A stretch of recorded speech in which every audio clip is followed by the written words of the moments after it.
Chapter 102. After a moment of silence, Huamin asked word by word, "Didn't anyone tell you that wasting food is shameful?" So, He-Man looked at Huamin provocatively. "So, whoever wastes food should finish it," Huamin said as he picked up Huang Yu's plate, covered it with He-Man's white coat, and threw it at her. In an instant, rice and vegetable soup were all over He-Man's body. "Oh my, senior sister, you're so awesome." Huang Yu quietly stood up and gave her thumbs up. "Huamin, how dare you treat me like this?" He-Man was a little dumbfounded. "I'm not your mother. Why would I spoil you?" Huamin didn't think much of it. "I'm going to beat you to death, you bitch." He-Man swung her hand with all her strength. However, her hand stopped 5 centimeters away from Huamin. Huamin quickly reached out and grabbed her wrist with all his strength. "If you want to be a monkey, go to the plaza in the city center. This is a hospital. Please pay attention to your image." After he spoke, Huamin shoved He-Man away, grabbed Huang Yu's hand, and left. At that moment, He-Man was terrified. She didn't even dare to chase after them because her wrist was red from Huamin's grip. That woman looked thin and weak, but she was terrifyingly strong. "Oh my God, what's going on? Isn't that woman a nurse from the ophthalmology department?" "Yeah, I heard that she hooked up with an intern from the ophthalmology department. That doctor is pretty handsome, but he said that he has a girlfriend and that she's a nurse from the OB/GYN department. Isn't that the mistress and the first wife fighting?" The other nurses all whispered amongst themselves. He-Man also felt embarrassed, so she left the cafeteria with a dark face. "Ophthalmology department. Yuan, are you okay?" He-Man asked worriedly as she looked at Ning Ziyuan's slightly red forehead. "Let me ask you, who told you to look for Huamin? I'm just standing up for you. Who asked you to take care of the injustice for me? Why are you causing trouble for me?" Ning Ziyuan was quite angry when he heard about the restaurant. "Huamin, what right does she have to treat you like that? That's between me and her. Don't go looking for Huamin in the future. Otherwise, you'll disappear from my sight immediately." After glaring at He-Man, Ning Ziyuan got up and left. He-Man didn't feel good about it. At the same time, she had a question that she didn't understand. Since Ning Ziyuan and Huamin had already broken up, who was the woman that Huamin saw at Ning Ziyuan's house last weekend? Of course, it wasn't her. She had been on duty for an entire day and night last weekend. She hadn't even been to Ning Ziyuan's house. Could it be that Huamin was lying to ruin her relationship with Ziyuan? But it didn't seem like a lie. The restaurant dispute was originally a small matter. However, someone recorded a short video of it and spread it to every department in the first hospital. The seemingly gentle intern nurse, Huamin, became famous because of it. She was given the title of Hot Little Nurse. Male doctors and male assistants, and even male colleagues from the office, came to see this young nurse with their own eyes. Some of the bolder ones even courted her and sent her flowers. Huamin didn't know whether to laugh or cry. Looking at the table full of chocolates and flowers, Huamin was speechless. "Senior, what should we do? You're famous now. Where's the hot little nurse?" "Hot? I'm not. I'm more like a tomboy." Huamin was speechless. "So, is there anyone that you like among these people?" "I think the deputy director of the radiology department is pretty good. He's 30 years old, 78 meters tall, drives a BMW, and apparently comes from a good family. He looks like the Korean actor Song Sung-sien. Are you sure you don't want to consider him?" Huang Yu looked envious. Chapter 103. "No need for that. He's not my type." "Senior sister, you have such high standards. Tell me, what type do you like? I can introduce you to someone suitable." "Don't. You don't even have a boyfriend." Huamin looked helpless. "That's because I'm picky." "All right, if you don't like him, can you give me the contact of that male radiologist?" Sure." After speaking, Huamin pushed all the fresh flowers to Huang Yu. "They're all here. You can pick whichever one you like." "Thank you, senior sister." Huang Yu's face was filled with excitement. Just then, the door to the consultation room opened and the head nurse walked in with a stern face. "Huamin, come with me." "Yes." Oh no. Looks like even the old witch knows about this. You have to be careful." Huang Yu looked at her sympathetically. Huamin also felt her scalp go numb. She didn't think that her fight with the man in the staff cafeteria would cause such a huge commotion. It looked like the head nurse already knew about it. The head nurse hated this kind of gossip, especially when there was a personal problem at work. It looked like she was going to be scolded in the corridor around the corner of the stairs. The head nurse called Huamin to the side. Do you know why I'm looking for you? The head nurse had a stern look on her face. Huamin nodded guiltily. Since you know, then I'll get straight to the point. I heard that you broke up with that ophthalmologist, right? Yes. So the person you scolded that day in the cafeteria was the third party? The head nurse questioned. I wasn't scolding you, head nurse. You man provoked me first. I was just eating quietly, really. Not bad, well done. The head nurse patted Huamin's shoulder and smiled. Huamin froze on the spot. What was going on? You embarrassed the OB-GYN department. Well done. Let them know that the OB-GYN department is not to be trifled with. He's not a pushover who can be bullied by you. Yes. Huamin sweated. There's one more thing I want to tell you. Go ahead, head nurse, Huamin said respectfully, as if he could do whatever she wanted with him. Aren't you single now? I happen to have a distant cousin who works in this city. He's a very nice person, and he's about the same age as you. Most importantly, he's also in the medical field. He's a forensic doctor. I think you two are quite suitable, so I plan to let you two meet next week. Head nurse, are you trying to introduce a boyfriend to me? Yes, the young nurses in our hospital are too unreliable. You're about the same age, but you're steady and low-key, so I think you're the most suitable for my cousin. Don't worry about his family background. He has a house and a car, and his parents are doing business in the South.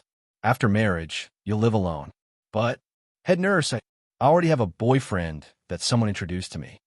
So soon? The head nurse was clearly surprised. Huamin didn't dare to tell her that he was married. He didn't want to scare the head nurse, so he lied and said that someone introduced him. Yes, that's why I can't eat from the bowl and look at the pot. Thank you for your kindness. It's okay. You're single now, so you need to be trained and selected. That's settled. I'll arrange a time for you two to meet next week. Okay, I'm going back to work. Hey, head nurse. No matter how much Huamin shouted, the head nurse wouldn't listen. But the problem was he was already married. Was it really okay for him to go on a blind date? If a certain someone found out, would he strangle him to death? The Cold War lasted for a day and a night, but neither of them called or texted. It felt weird. Seeing that his phone was silent, Huamin felt slightly disappointed. It seemed like he wasn't that important to Qinshu after all. With these lonely thoughts, Huamin got off work, packed up, and went home. Because she worked overtime until 10 at night, it was already very late when she got home. When she was downstairs, she purposely looked up and saw that the 16th floor was dark.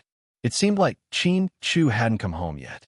After she got upstairs, she gently took out her keys and opened the door. Then she walked in. Before she could steady herself, she was violently pushed against the wall. Then someone bit down on her lips. At that moment, she was so scared that she almost stopped breathing. Chapter 104. If she wasn't so familiar with Qinshu's scent, she really would have used force. Qinshu, let go of me. She was a little nervous. Qinshu didn't say anything. He just hugged Huamin tightly and leaned his head against her ear. His heavy breathing made Huamin's heart itch unbearably. A strong smell of alcohol filled the air. Huamin frowned slightly. Did you drink? She asked. Qinshu still didn't say anything. After he finished drinking with Gao Ran and returned home, he took out his precious Chateau Lafite from the wine cabinet and drank an entire bottle by himself. He missed Huamin even more. For the past 7 years, he had endured it all by himself. But now, with Huamin by his side, he couldn't even last 24 hours. That's why people say that the scariest thing is habit. Because he was already used to having her by his side, he couldn't stand being alone for even a moment.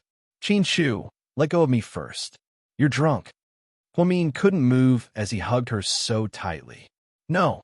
After a while, Qinshu stubbornly said 2 words. Qinshu, what do you want? What do you think I want? Qinshu pinched Huamin's chin with one hand and stared at the side of her face.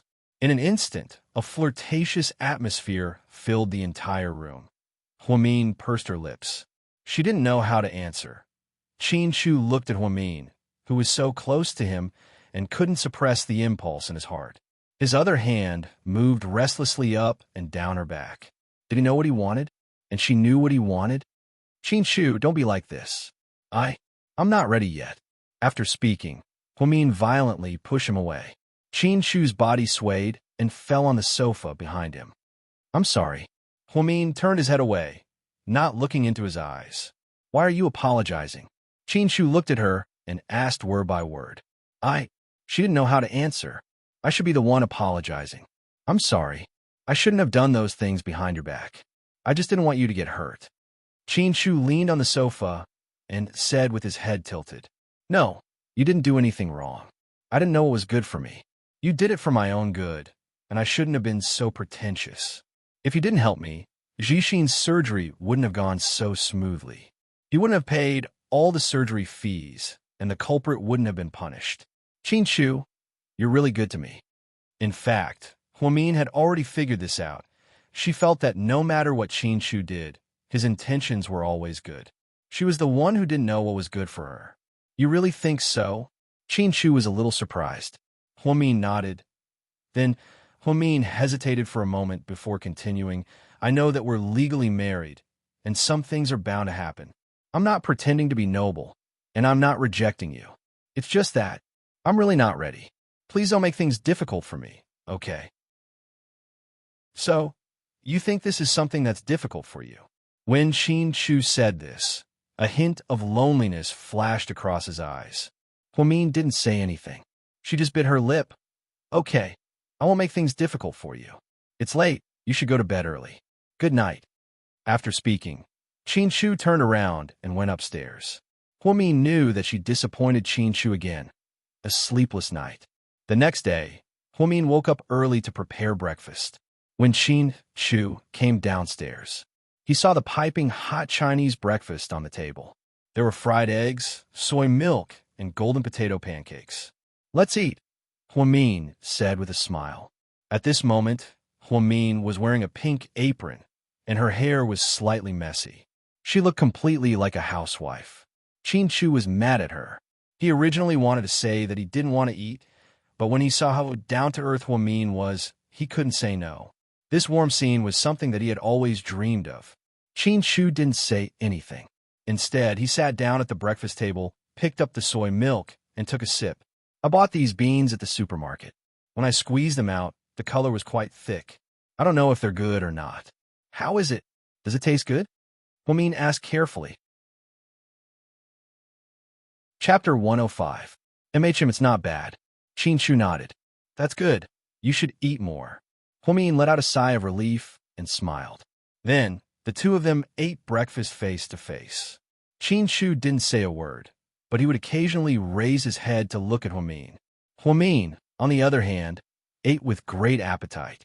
He had been eating Western breakfast for a long time. It was rare for him to eat Chinese food that he made himself, and it was delicious. No matter how angry he was at her, as long as he saw her sitting quietly next to him, he would be happy. Shu felt like all of this was a gift from the heavens. He had been looking forward to this day for 7 years. Now that everything had come true, he should be happy. How's your brother recovering? I heard he was discharged from the hospital. Shu suddenly asked. He's recovering very well. I told him to stay at home for a while, since there aren't any more classes at school. That's good. Shu nodded. After breakfast, the two of them left the house together. Shu had been driving a Maybach lately, so Huamin had been taking the bus to work for the past few days. I'll give you a ride, if you don't mind the car. Huamin looked at the car and felt a little awkward. I can park the car somewhere further away, Shu added.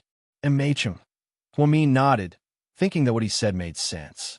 On the way, Shu turned on the music in the car. It was a classic English song called Hotel California.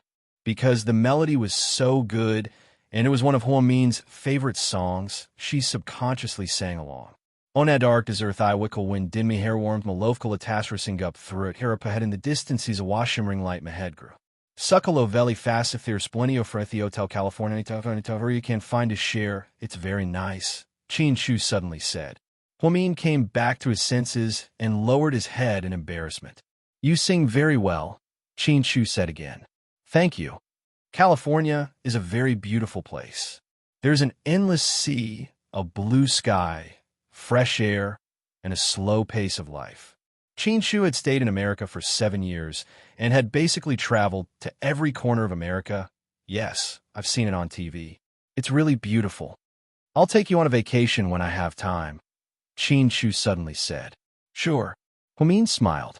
Although she didn't know when this would happen, since Shu said it, she didn't want to be disappointed. Do you have a driver's license? Yes. Min nodded. When she graduated from university, a driving school held an event at their university. It was half price, so she and Ning Ziyuan both took the test.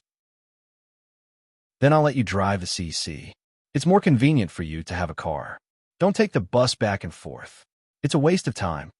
No, we don't live far from the hospital. Plus, the hospital is tight on parking.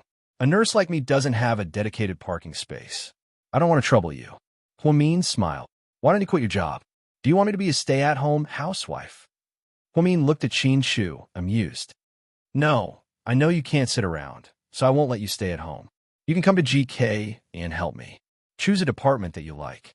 If you still want to work in medicine, I can set up a health department that specializes in giving GK employees medical checkups. I can even hire a doctor for you. Or, I can even open a private hospital for you. Shu was willing to do anything for Min. Min knew that Shu was a man of his words, but it would be ridiculous for him to open a hospital for her. Even if he had money and nowhere to spend it, he couldn't do that. It's really okay. I really like my current job. It's very fulfilling. The truth is, some jobs can't be measured by money. They're fun. The OB-GYN department I work in is the most tiring department in the entire hospital, but I love it here because I can witness the birth of so many new lives every day. The joy is indescribable. Shu, if you really care about me, then let me do what I like. Really, this is great. Okay. Shu nodded, showing that he respected her decision. Shu slowly stopped the car. We're almost there. You can wait here. Okay. Mian. Shu suddenly called out gently. Min turned around, but before she could see what was going on, Shu kissed her on the lips. Chapter 106. See you tonight, Shu said softly. Min covered his blushing face with one hand and hurriedly opened the door and ran out of the car. Then, without looking back, he ran towards the hospital. Then, Shu's Maybach turned around and drove in another direction. When Min arrived at the entrance of the hospital, he saw a silver BMW 730 slowly coming to a stop at the front of the parking space. Min was a little confused. This parking space belonged to the hospital director, and the director's car was an Audi A8. Just as he was wondering, he saw a woman get out of the car. She was very young and looked like she was in her 20s. Her eyes were small, and her eyebrows were long. She was wearing a red dress that hugged her hips and was very eye-catching. The woman wasn't particularly beautiful, but she had a good temperament. It was obvious that she was raised by a rich family. Min was just about to walk in when he heard the woman say sweetly, "Ziyuan, help me get my bag." Min turned around abruptly and saw Ning Ziyuan get out of the driver's seat with a Hermes bag in his hand. Then, he handed the bag to the woman, and the two of them walked towards the door hand in hand. The moment he saw Min, Ning Ziyuan's expression changed slightly. However, it was only for a moment. Then, he glanced at Min as if he was looking at a stranger. Then, he held the woman's hand and swaggered into the hospital. Isn't he with He-Man? Min muttered to himself. Min had been doing fetal heart rate tests for pregnant women the entire morning. When he finally finished, he looked at the time and saw that it was already past lunchtime. Mian, here, I packed a portion for you. But the dishes today are really ugly. I hate cabbage. Huan Yu walked in with 2 lunchboxes. Thank you, Yaya. Min smiled. Then, she opened the lunchbox and began to eat. Once a person was hungry, they would forget to be picky about food. Even though Huang Yu said the food tasted awful, Min ate it with gusto. At this moment, an uninvited guest appeared at the door. Min, let's talk. Are you here to fight again? Huang Yu pouted when she saw He-Man Min finish the last mouthful of rice. He slowly raised his head and said expressionlessly, I have nothing to say to you. I'm not here to quarrel. nor am I here to pick a fight. I really have something to tell you. Say it. Once you're done, hurry up and leave. Huamin wasn't polite at all. He-Man glanced at Huang Yu, then looked at Huamin and said, Do you know? Ning Ziyuan hooked up with another woman. What does that have to do with me? Huamin retorted, Do you know who this woman is? She's President Wu's niece. She just came back from studying abroad in Japan. She's also a top medical student. I heard that she'll be assigned to the OB/GYN department. So what? Huamin didn't think this had anything to do with her. He-Man stared at her and continued, President Wu really likes this niece. So Ning Ziyuan hooked up with her because he wants to climb up the social ladder. This scumbag, I finally saw his true colors. I think the woman you saw at Ning Ziyuan's house a few days ago was probably her. So, Huamin stood up and looked at He-Man curiously. So, I came to you because I wanted to work with you to find President Wu's niece and expose Ning Ziyuan's true colors. I didn't expect him to be that kind of man. Did you know? I've already slept with him, and I gave my first time to him. He said that he would take responsibility for me and marry me. Then you should go find Ning Ziyuan. It's useless to find me, Huamin replied calmly. I did, but he ignored me and didn't answer my calls. He even changed the lock on his house. Huamin, you're also one of the victims. If the two of us work together to expose him, maybe President Wu's niece will abandon him. At that time, he won't be able to survive in our hospital, and he won't be able to dream of becoming the president's niece's son-in-law. What do you think? Chapter 107. Sorry, I'm not interested in that. Don't you want to take revenge? What did he do to you? He-Man thought that it was because of her intervention that Huamin and Ning Ziyuan broke up. Therefore, Huamin probably hated Ning Ziyuan. Ning Ziyuan and I broke up peacefully. There was no love or hate between us. I can't agree to your request. I still have work to do, so please leave. After speaking, Huamin sat down on the chair in her office and began organizing her files. You're such an unreasonable woman. Seeing that Huamin wasn't going to agree, He-Man glared at her and turned to leave. Huang Yu laughed. What karma? It seems like this woman was dumped by him. She even had the cheek to say that she gave her virginity to him. What the hell is she thinking? She's a homewrecker, and she thinks she's superior? Huamin didn't say anything about this. Although she didn't like He-Man, she didn't want to say anything. However, the woman driving the BMW with Ning Ziyuan in the morning was definitely President Wu's niece. No wonder she took up the hospital director's parking space. Mian, your ex-boyfriend is really something. He managed to hook up with the hospital director's daughter so quickly. I heard that Wu Xiaoxue is very arrogant and hard to get close to. I didn't think that she would hang out with Ning Ziyuan. She must be blind. It's normal for people to fall in love. Huamin smiled. She was able to face this situation calmly. In the afternoon, Huamin's phone rang as soon as she came out of the OR. After picking up the phone, Huamin immediately asked for a short leave from the head nurse and rushed to the entrance of the hospital. Uncle Ning, Auntie Ning, Huamin called out to the two white-haired elders. Mian. The two elders immediately smiled happily when they saw Huamin. Uncle, Aunt, why are you here? Your aunt hasn't been feeling well recently, so I wanted to take her for a checkup. I haven't seen you guys in a long time, so I wanted to come and see you guys. I just called Ziyuan, but his phone was turned off. Then he might have surgery. He'll get back to you when he's done. Okay. The old man nodded. Ning Ziyuan's parents lived in a county under Sea City. It took about 3.5 hours by car to get there. His parents had already retired. Ning Ziyuan was an only child, and his family was quite well off. The old couple had spent all their savings to support their son's medical education. Later, they bought a house and a car. Huamin would visit them every year. The old couple was very nice. Uncle Ning used to work at the post office, and Aunt Ning was a teacher. Because they were civil servants, they were very reasonable. They were also very satisfied with Huamin, their future daughter-in-law. Seeing their attitude towards Huamin guessed that they didn't know that Ning Ziyuan had already broken up with her. Uncle, Aunt, you guys haven't eaten yet, right? I'll take you guys to eat something first. Okay, let's find a small restaurant. Don't waste food. Ning Ziyuan's mother repeatedly reminded them. In a home-cooked restaurant behind the hospital, Huamin ordered 2 meat dishes, 2 vegetarian dishes, and a soup. She also ordered a bottle of liquor for Ning Ziyuan's father. The old couple was very happy. During the meal, Mr. Ning asked, "Mian, have you guys finished renovating your house? When are you getting married?" There's no rush. Ziyuan is still busy. Let's wait until he's done.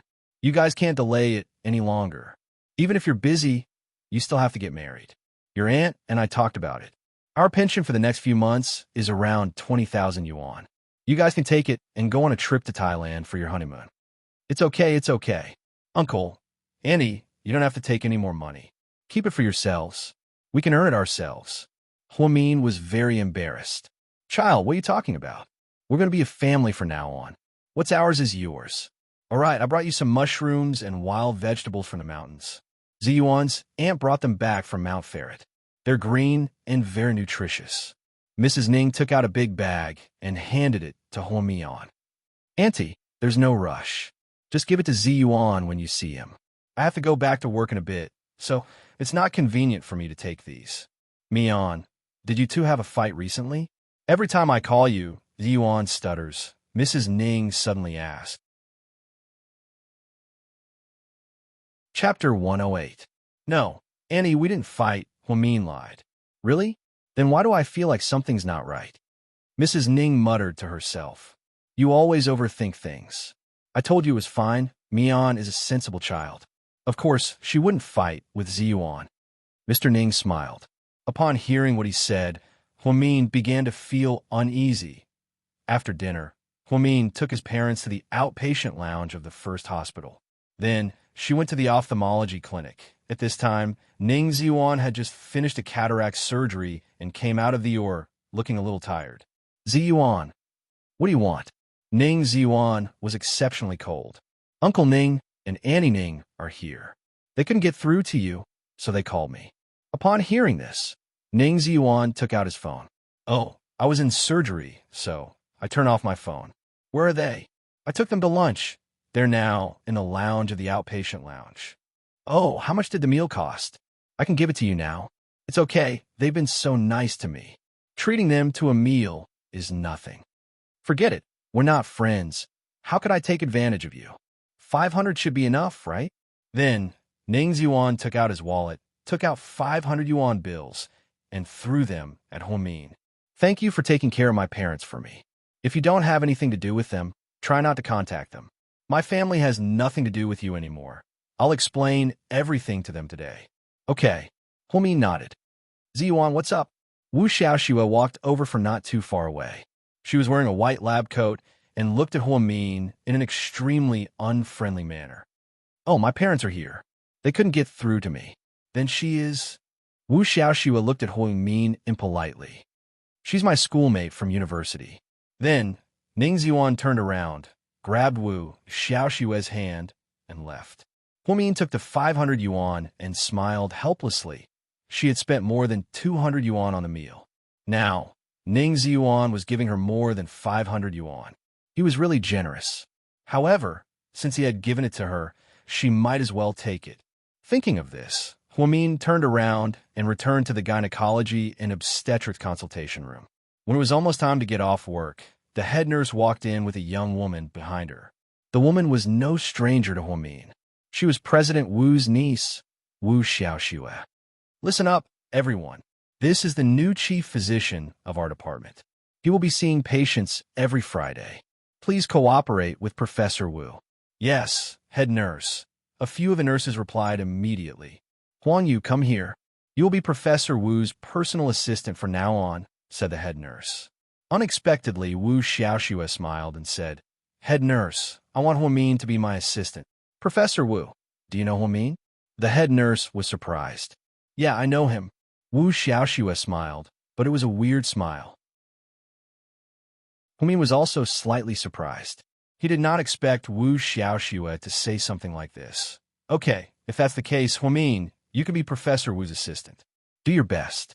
The head nurse patted Huamin on the shoulder. I will, head nurse, Huamin nodded. After settling down, Huamin looked at the time. It was almost time to get off work, so he went to the changing room to get changed. As he was walking out, he heard Wu Xiaoxue run up to him and say, "Huamin, what is it?" "Professor Wu, I have an academic conference in a bit, so I need you to prepare some documents. Stay here and help me print them out," Wu Xiaoxue said arrogantly. Huamin hesitated for a second. "My colleagues in the office are in charge of printing the documents." "It's not my job," Huamin said calmly. "You're my assistant. You have to do whatever I want you to do. Otherwise, I have the right to fire you." Wu Xiaoxue was still smiling proudly. "So, you're giving me a hard time because of Ning Ziyuan, right?" Huamin asked straightforwardly. "I didn't know you were so quick-witted." "I heard that. You're Ning Ziyuan's ex-girlfriend, right?" "Wrong. I'm his ex-girlfriend. His ex-girlfriend is He-Man. It seems like you're not up to date." Huamin smiled. "He-Man is nothing. She's just a toy. I heard that you've been with Ziyuan for a few years now. You're even talking about marriage, right?" Wu Xiaoxue asked provocatively. Chapter 109. "Yeah." Huamin nodded. "Unfortunately, you won't be that lucky. The person Ziyuan likes is me. He said that you shamelessly pursued him for several years before he reluctantly agreed to be with you. Also, you've never slept with him, right? He said that once he saw your face, he didn't have the desire to touch you." Huamin pursed her lips and chuckled when she heard this. "What are you laughing at?" Wu Xiaoxue asked angrily. "Is that what he told you?" Huamin asked. "Is that not true?" "Oh yes, whatever he says." Huamin didn't bother to explain. "See, I knew you were a woman with a bad character. I don't know why my uncle's hospital doesn't look at people's characters when they hire. They hire just anyone. How annoying." "Professor Wu, I will prepare the information you need as soon as possible. If you want to chat, I'm sorry, but I don't have the time. Then hurry up and prepare the information. Also, if you hate me because of Ning Ziyuan, then it's not wise. I don't pose any threat to you." "Threat? Are you worthy? Do you have what it takes? You're just an average-looking woman with a mediocre background. You even went to a third-rate medical school. How dare you compare yourself to me? You know that I have a master's degree in medicine from Tokyo University. I'm the youngest professor in all the hospitals in Sea City. Do you understand? Of course, you have to thank your uncle, the director of the hospital." "You." Wu Xiaoxue was speechless. She didn't expect Huamin to be so eloquent. "Professor Wu, I'm going to prepare the information. Bye." After Huamin spoke, she walked toward the office. Actually, preparing the information was easy. Huamin was done in less than half an hour. However, Wu Xiaoxue wanted her to do it because she wanted her to work overtime and give her a hard time. After preparing the information, Huamin placed it on Wu Xiaoxue's desk and got off work. It was rare for Huamin to come back early today. He went to the supermarket to buy some vegetables and meat. Then she prepared dinner at home. She waited until 6 o'clock, but Qin Chu didn't come back. Huamin was a little hungry, so he ate first. Then he put the food in the kitchen and went upstairs to take a shower and wash his clothes. Qin Chu was supposed to get off work at 5:30, but he received a call from his father and went back to the Qin family's mansion. Mr. Qin had just returned from a trip overseas and seemed to be in a good mood. When Qin Chu returned, he saw that in addition to his parents, there was also a father and daughter. "Chu, this is Mr. Liu of Tianbao Real Estate, and this is Liu Xing, the daughter of your Uncle Liu." When Qin Chu saw Liu Xing, he was a little surprised. Liu Xing was his classmate in high school. Most of the students in number 2 high school were rich kids. Therefore, it was not surprising that Liu Xing had a rich father. What was surprising was that they actually appeared in his house today. "Uncle Qin, Qin Chu and I were high school classmates." Liu Xing smiled. She was wearing a light pink dress today, and her hair was tied up in a ponytail. She looked like a teenage girl, and even her voice was delicate. Qin Chu glanced at them but didn't say anything. "Huh, really? What a coincidence, you guys are classmates." Mr. Qin looked very happy. "I heard from Ing that your son is indeed a handsome man," Liu Xing's father complimented. "It's time for dinner. Come and sit down," Mrs. Qin said with a smile. Inside the dining room, the 3 members of the Qin family, Liu Xing and her father, stood in a circle. Lu Xiying sat next to Qin Shu and looked at Qin Shu with admiration and adoration. She had a crush on Qin Shu in high school. If it weren't for Huamin, she would have been Qin Shu's girlfriend a long time ago. GK is doing well. You're amazing, Lu Xiying complimented. Thank you. Qin Shu was expressionless. He didn't even take a bite of the food, and he looked like he wasn't in the mood. Shu, why aren't you eating? Is the food not to your liking? Mrs. Qin asked. Dad, why did you ask me to come back? Qin Shu was a little impatient. Nothing. I just wanted to have dinner with your Uncle Lu, Mr. Qin said slowly. Oh, if that's the case, then you guys eat. I'm going to go now. I have something to do. Then, Qin Shu got up to leave. Stop right there. Mr. Qin didn't expect his son to be so rude, and his face was filled with anger. Chapter 110. Qin Shu stopped in his tracks, but he didn't turn around. It's time to get off work. I asked your assistant. She doesn't have anything scheduled for tonight. What are you busy with? Qin Shu didn't say anything. Are you messing around outside? Mr. Qin asked angrily. Qin Shu turned around and raised his eyebrows. Dad, what do you mean by messing around?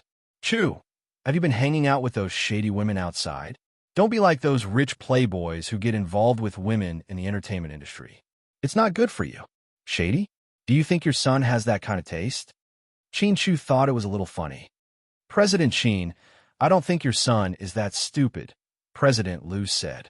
Yeah, Uncle Qin, I know what kind of person Qin Shu is. When we were in school, so many girls liked him, but he ignored them all. Plus, the media never reported any scandals about him, so it's definitely not what you think, Lu Xiying said. If that's the case, then sit down. Dad, I'm an adult. I have my own thoughts and actions. If you're an adult, then you should know what it means to behave appropriately and reasonably. Your Uncle Lu and his daughter rarely come to our house. Why are you running around instead of keeping them company? Mr. Qin scolded. They're your guests, not mine. I didn't invite them, so I have no obligation to keep them company. You? Hey, President Qin, it's fine. If your son has something to do, then just do it. We can't make things difficult for our son. Yeah, don't make things difficult for your son. Seeing, go send Shu off. You guys are classmates, so you should have a lot to talk about. Mrs. Qin loved her son dearly, so she didn't want to make things difficult for him. At the same time, she wanted to create opportunities for her son and this socialite. Lu Xiying immediately stood up and smiled. Okay, Annie Qin, I'll go send him off. Qin Shu turned around and left, not wanting to argue with his father any further. Lu Xiying jogged the entire way and followed Qin Shu out the door. Qin Shu walked up to the Maybach, opened the door, and got in. Lu Xiying stood outside the car window. She was so excited that she didn't know what to say. What's the matter? Qin Shu asked with a frown. Qin Shu, that. I've liked you for a long time. Lu Xiying felt that this was a rare opportunity. If she didn't say something now, she might not have another chance in the future. She might as well confess her feelings now. So? Qin Shu continued asking. So I want to ask, can you be my boyfriend? Lu Xiying was a little nervous. She lowered her head and clutched the corner of her skirt tightly. You sure dare to dream. Qin Shu looked at her coldly. I just don't want to miss this opportunity. I've been thinking about you all these years. You think that if you like me, I will really like you, right? No. Lu Xiying waved her hands frantically. If that's what you think, then that's ridiculous. Let me tell you, I've only liked one person my entire life, and I'll be that way until the day I die. So, you should stop thinking about me and stop thinking about me. Otherwise, you'll suffer for the rest of your life. You're not ugly, your family is rich, and there are plenty of men out there. Stop pestering me, and don't use your elders as a shield. GK doesn't need to marry into any rich family, because none of you are richer than I am. What I need is a woman that I love deeply. Even if that woman doesn't like you? Lu Xiying suddenly asked. She felt like Huamin no longer had feelings for Qin Shu. It's enough that I like her. There's no room for a third person in our world. Don't try to do anything stupid, and don't force me to do anything to you. That's all. Then, Qin Shu rolled down the car window, and the Maybach sped out at an astonishing speed. Lu Xiying stared at the back of the car dejectedly. In her heart, Qin Shu was like a god, unreachable. She knew that no matter how outstanding or beautiful she was, Chin-Chu wouldn't even look at her. On the other hand, Huamin wasn't as stunning, came from a poor family, and had a bad temper. However, Chin-Chu loved her more than his own life. She was so jealous that she was about to go crazy. By the time Chin-Chu returned to Imperial Park, it was already 7:30 p.m. Huamin was sitting on the couch, watching a TV show. When she heard the door open, she sat up and asked, "You're back. Do you have something to eat?" "A mess. I'm starving." Chin-Chu tiredly took off his jacket and said as he changed into his shoes, "But it's a bit cold. I'll go heat it up." Then, Huamin stood up and walked towards the kitchen. However, when she walked past Chin-Chu, he hugged her from behind. Huamin's heart skipped a beat. Chapter 111. Don't move. Let me hug you for a while. Chin-Chu's voice was very soft, scaring Huamin so much that he didn't dare to move. "Chin-Chu, did something happen?" She felt that something was wrong with Chin-Chu's mood. According to his arrogant and cold personality, he shouldn't be like this. "Nothing. I'm just a little tired, so I want to hug you." Huamin was wearing loose yellow home clothes with cartoon SpongeBob SquarePants on them. He looked very cute. His hair was casually tied up in a bun, looking fluffy and messy. Chin-Chu was wearing a dark purple shirt with expensive diamonds on the cuffs. He hugged her quietly from behind, greedily inhaling her unique fragrance. Then, his frustrated heart suddenly calmed down. With Huamin by his side, he suddenly felt that the world was beautiful. "Mian, will you always be by my side like this?" he suddenly asked. Huamin opened his mouth, but he didn't know how to answer. Should he say that he would? That would be a lie. Huamin never thought that she could grow old with Chin-Chu, because there were too many external factors and too many psychological burdens between them. Uncle Jing's death alone made it impossible for her to live peacefully with Chin-Chu, where she said that she wouldn't. She couldn't bear to, because she felt that at this moment, Chin-Chu was very fragile. So, she decided to remain silent. After a while, Chin-Chu slowly let go of Huamin and sat down on the sofa. He took out a thin cigarette from his pocket and lit it. There was something unfathomable in his eyes. Lu Xiying and her father were just a pair of strangers to Chin-Chu. He didn't even need to give them face. However, Lu Xiying's words pierced his heart slightly. She said, "Even if the person you like doesn't like you back, is it okay?" This was actually what Chin-Chu cared about the most. 7 years ago, Huamin loved him. He didn't doubt at all. But 7 years later, who could be sure? 7 years could change a lot of things. Even if Huamin wasn't with Ning Ziyuan, it didn't mean that she still had Chin-Chu in her heart. After all, her family's misfortune was caused by his family. The culprits were his biological parents, so he couldn't take revenge on them. Looking at the woman he loved being by his side every day, he wasn't sure if she liked him or not. That feeling was really a terrible feeling. He was like an insecure child, worried that his lover would leave him at any time. On. He brought the food he made for dinner and brought it up the table. He's, and look. I made it casually. Try it. I'm not that good at cooking. Huamin pointed at the food, lacking confidence. Chin-Chu didn't say anything. He sat at the dining table, picked up a piece of vegetable, and ate it quietly. Stir-fried vegetable, scrambled egg with cucumber, dry-fried yellow croaker, and a three-delicacy soup. Because Huamin didn't like to eat meat, most of the food was vegetarian. Huamin wasn't sure if Chin-Chu could get used to it. Huamin sat to the side and watched Chin-Chu eat. It was the first time he felt so natural. Chin-Chu looked very good when he ate. He was very elegant, and when he lowered his head, his eyelashes were very long. Huamin sat to the side and rested his chin on his hand. He watched this man eat seriously as if he was watching a TV show. It was as if he forgot how embarrassing his gaze was. "Do I look good?" Chin-Chu didn't look at Huamin. Instead, he suddenly asked. Huamin came back to his senses when he heard this question. He coughed twice and immediately got up. "Ahem, you can leave it here after you're done eating. I'll come down to clean it up in a bit. I'm going upstairs to take a shower." After he finished speaking, Huamin stomped upstairs an hour later. When he came down from the shower, the dining table was already clean. The used bowls were also very clean. Huamin was very happy about this. Qin Shu wasn't a male chauvinist like some men who thought that doing housework was a natural thing for women. In comparison, Qin Shu felt that he didn't want Huamin to do these housework. At this time, Qin Shu had already entered the study and started to organize the company's data. Huamin looked around and didn't see any housework to do, so he went back upstairs to his bedroom. Late at night, Qin Shu opened the door and saw Huamin sleeping soundly. He quietly walked to the bed, flipped over, and gently hugged her. Then, he lay down beside her. Then, he stared at her delicate face through the moonlight. "Do I look good?" She suddenly opened her eyes and asked him with a smile. Qin Shu was stunned. He didn't expect Huamin to wake up. Or rather, she wasn't asleep at all. Chapter 112.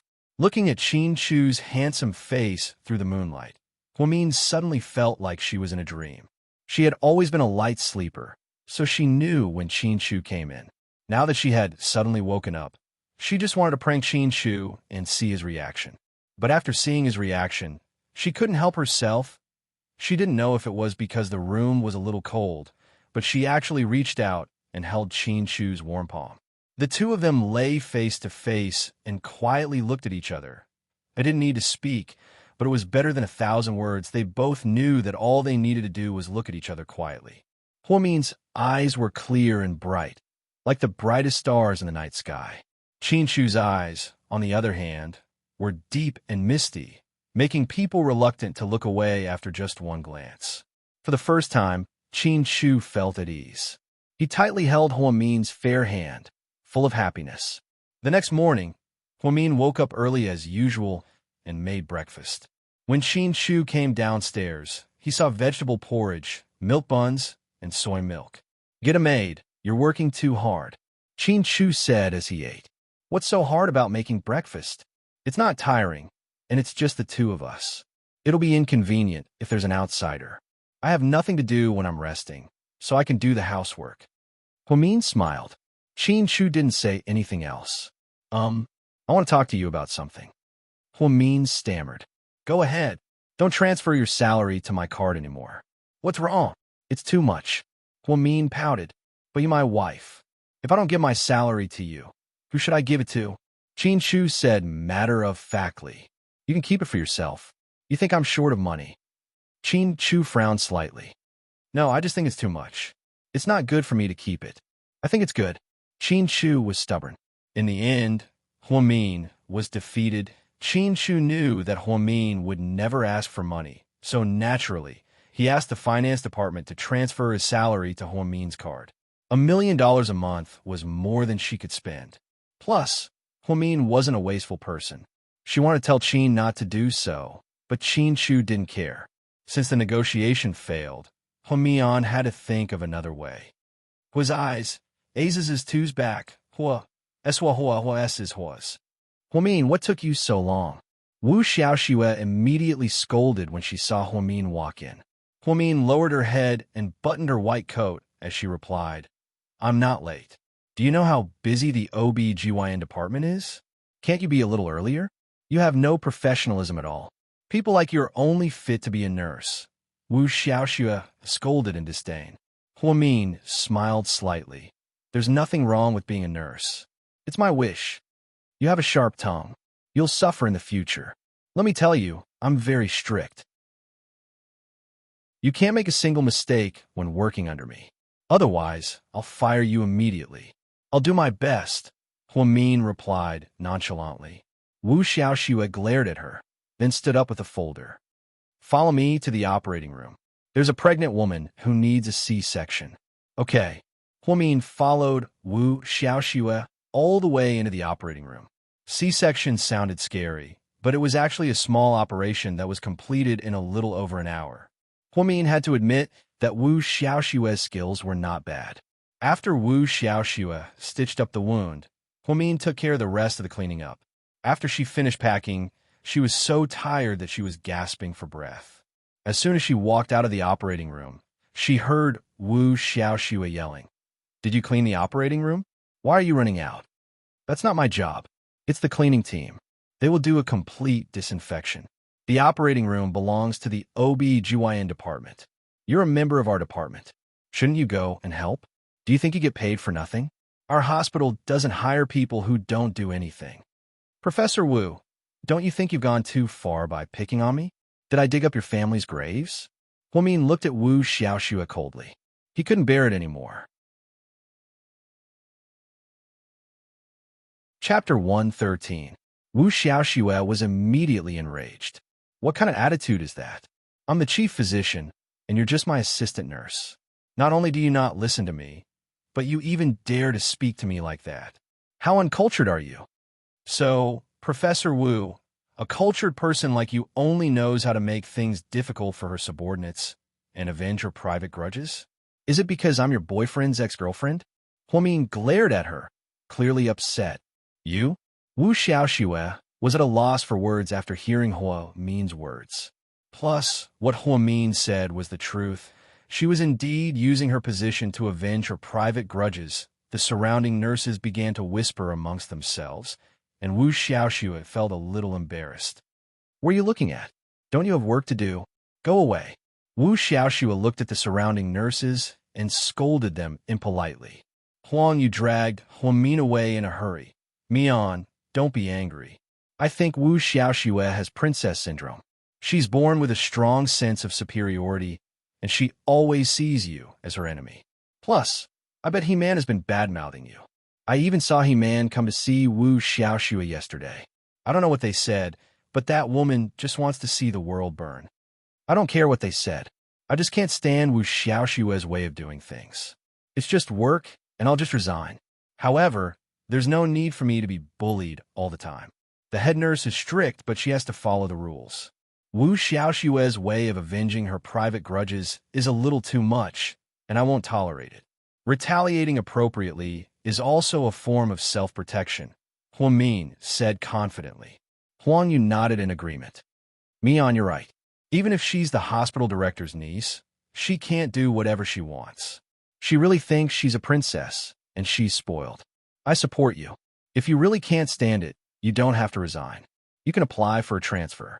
I heard that the Southside Recuperation Center is short on people, and the salary is even higher than here. It's just that the work is a little tiring. Huamin shook his head. Forget it. Let's not think too much about it. Let's take it one step at a time. After Wu Xiaoxue was transferred to the obstetrics and gynecology department, she caused a lot of trouble. Not only did Huamin become a thorn in her side, but the other young nurses were also tortured by her. Everyone complained in private, and the head nurse saw it and became worried. The head nurse had talked to Huamin, mainly hoping that she would be able to maintain a positive attitude and not let the personal grudge between her and Wu Xiaoxue affect her work. Huamin agreed on the surface, but she was actually very annoyed. In the afternoon, Huamin did his ward rounds, took the temperature of the pregnant women in a few wards, and even put them on infusions. As soon as he returned to the consultation room, he saw Wu Xiaoxue storming in angrily.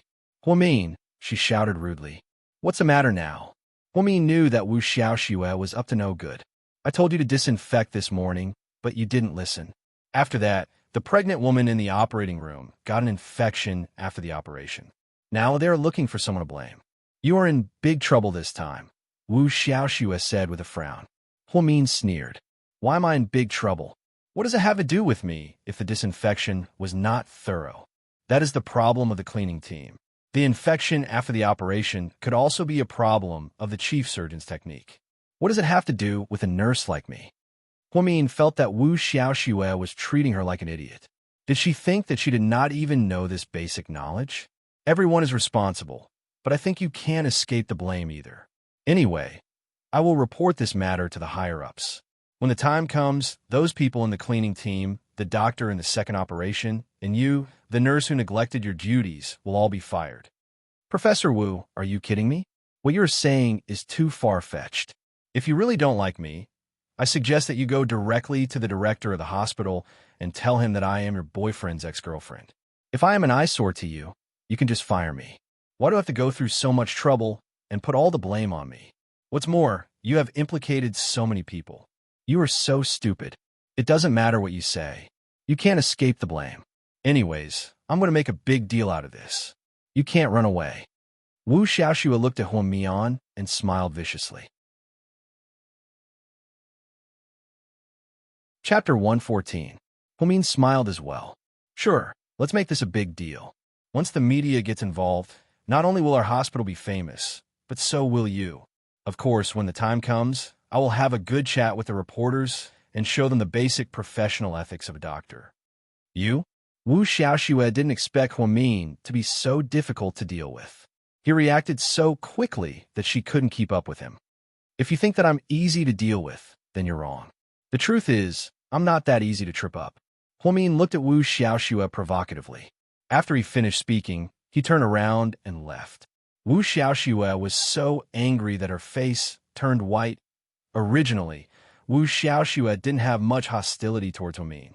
However, He-Man's repeated provocations made Wu Xiaoxue very unhappy. Although she knew that He-Man wasn't a good person, He-Man's words did have a lot of effect. He-Man said that Ning Ziyuan loved Huang Mian very much and chased after her for a few years. He-Man also said that Ning Ziyuan originally planned to use his new house for his wedding with Huang Mian. He-Man also said that Ning Ziyuan's parents loved Huang Mian very much and treated her like their own daughter. In the end, He-Man emphasized that even though they broke up, Huang Mian was still an important woman in Ning Ziyuan's life. A woman's jealousy was very scary. Wu Xiaoxue wasn't a very smart woman to begin with. Therefore, after being provoked by He-Man, she looked at Huang Mian as if he had killed her father. She really liked Ning Ziyuan. Although Ning Ziyuan didn't know how to sweet talk, he was very talented. She had read Ning Ziyuan's academic papers. They were very interesting. During a hospital conference, the director even singled out Ning Ziyuan to praise him. Moreover, a while ago, one of Ning Ziyuan's ophthalmological treatment plans had been approved by a foreign medical institution, and he had been invited to learn from it. Therefore, she admired Ning Ziyuan very much. In addition, Ning Ziyuan was not so clingy to her, which increased her interest. She moved into Ning Ziyuan's house, and even met Ning Ziyuan's parents. Although the old couple didn't seem to like her, she was confident that Ning Ziyuan must marry her. At the door of the ophthalmology clinic, Wu Xiaoxue leaned against the door and looked at Ning Ziyuan, who was on the phone in his office. Then, Ning Ziyuan hung up the phone and saw her. He got up and walked over. "Why are you here?" "Well, I'm not too busy today, so I came to see you." "Oh, come in and have a seat." Ning Ziyuan smiled. Wu Xiaoxue hugged Ning Ziyuan's neck coquettishly. "Ziyuan, let's get married." Ning Ziyuan was obviously a little surprised because he hadn't thought about it. It was purely an accident that he got together with Wu Xiaoxue. Ever since he broke up with Huang Mian, he had been in a bad mood. The novelty of He-Man had also worn off, so after work, he drove to the bar to get drunk. Unexpectedly, he ran into Wu Xiaoxue. Wu Xiaoxue recognized him and came over to drink with him. Later, when both of them were drunk, something happened naturally. He thought it was a one-night stand, but he didn't expect Wu Xiaoxue to stick to him and drive to his new house. After thinking about it, Wu Xiaoxue was the niece of the hospital director after all, and it would be helpful to his career. Therefore, Ning Ziyuan quickly kicked He-Man away and hooked up with Wu Xiaoxue, becoming the hot topic of the hospital's gossip. However, although they were together, he really didn't have the idea of getting married. At the moment, he only wanted to be promoted from an intern to a full-time doctor, then climb up the ranks, get rid of the chief doctor above him, and become the chief doctor himself. What's with that expression? Don't you want to? Wu Xiaoxue was obviously unhappy when she saw Ning Ziyuan's expression. "No, then why are you pulling a long face? You don't look happy at all." "I'm just not ready yet." "But I'm pregnant." Wu Xiaoxue pouted and acted coquettishly. "What?" Ning Ziyuan only felt a buzz in his head. Chapter 115. "I said, I'm pregnant," Wu Xiaoxue repeated. "You're not joking, right?" Ning Ziyuan laughed dryly. "Of course not. Why would I joke about this? I didn't expect things to turn out this way. I've already taken birth control pills. Maybe the baby is lucky. But I think it's a bit too sudden. Wu Xiaoxue was unhappy when she heard this. She pushed Ning Ziyuan away. What do you mean? Do you want me to abort it? Let me tell you, I won't abort it. It's bad for my body. I'm an OB-GYN myself. I know that. That's not what I meant. Calm down. I can't calm down. Ning Ziyuan, just tell me, are you going to marry me or not? If you can't let go of Huamin, then go back to her. I'll help you guys. Ning Ziyuan replied helplessly. Xiaoxue, what does this have to do with Huamin? Don't think that I don't know that you're still thinking about that woman. No, don't let your imagination run wild. Huamin and I broke up a long time ago. Then why don't you want to marry me? Wu Xiaoxue asked aggressively. I just don't think I'm good enough. I'm still an intern, and my house is on loan. I'm afraid that I won't be able to give you and the baby a good life. Do you understand? Wu Xiaoxue's attitude immediately changed when she heard this. She smiled and said, I won't despise you, Ziyuan. I have both a house and a car. My parents bought them for me a long time ago. After we get married, you can live with us. You can keep your house for your parents. Also, you can change your car. My dad said that he'll buy you a Mercedes-Benz GLK. As for your job, you don't have to worry about it. I'll tell my uncle to tell him that all of Ning Ziyuan's dreams came true with a single sentence from Wu Xiaoxue. He suddenly realized that there was a saying that was true. A rich wife could save him at least 10 years of hard work. Why aren't you saying anything? Wu Xiaoxue asked. It's fine. I'm just a little embarrassed to ask for your help for everything. I'll look down on myself. Ziyuan, don't overthink it. You're so outstanding. You should have these things, you know?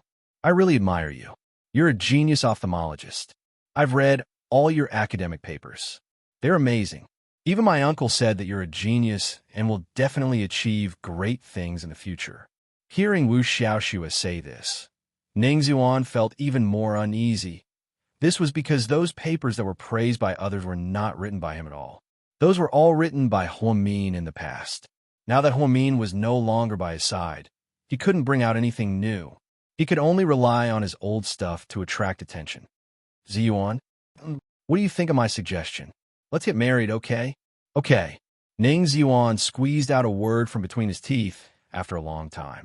Wu Xiaoxue was immediately overjoyed and hugged Ning Ziyuan's neck tightly.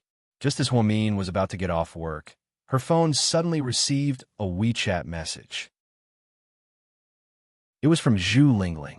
She said, Mian, take a look at our classmates' group chat. Huamin didn't want to delay her work, so she blocked all notifications from WeChat. If she didn't look at it on purpose, she wouldn't know that there were new messages in the group. With Zhu Lingling's reminder, she immediately turned on her phone and opened the group chat. There was a photo of Qin Chu sitting at the dining table. The person who sent the photo was Lu Xing. After the photo was sent, her classmates immediately exploded and began to question her. Xiaoying, what's going on? Are you dating Qin Chu? Xiaoying, when did you eat with Qin Chu? Why didn't you invite me? You're so mean. Lu Xing, you're amazing. You even managed to ask Qin Chu out. You're not simple at all. Of course, they were just flattering her. Zhu Lingling, on the other hand, replied, Did you take this photo on the spot? Did you steal it from someone else?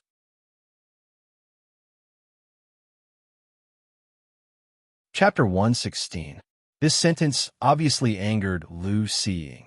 She purposely replied to Zhu Lingling, Last night, I went to Qin Chu's house with my dad to visit his parents. He happened to be home, so we had dinner together. Do you think I'd be so bored as to steal someone else's photos? Oh, so it was a business collaboration, Zhu Lingling replied. Obviously, everyone knew that Zhu Lingling and Huamin were best friends, so naturally, they wouldn't say anything nice to Lu Xing. It wasn't a business collaboration. My dad didn't go there for business. Our families have always been good friends, and Qin Chu's new car was awesome. He even took me for a spin. No photos, no truth, Zhu Lingling replied coldly. I won't post all the photos. After all, it's a private matter between Qin Chu and me, Lu Xing bragged. Huamin felt a little uncomfortable upon seeing this. Last night, Qin Chu did come home a little late, and when he came back, he didn't look quite right. It turned out that he took Lu Xing for a spin. While Huamin was in a daze, Zhu Lingling sent him a WeChat message. asking, "Mian, is what she said true? Did your Chin Chu really have dinner with her? That woman is so disgusting." "I'm not sure. I never ask about Chin Chu's matters." "What are you talking about? Aren't you married?" Zhu Lingling asked again. Huamin smiled bitterly and replied with a voice message. "You should know our relationship. We're not a loving couple. Anyways, it's weird. If you don't care about him, aren't you afraid that someone else will steal him away? You have to know how outstanding your Chin Chu is. I don't have a choice. If something like that happens, then I have a reason to get a divorce." "That's pretty good." "Mian, are you telling the truth?"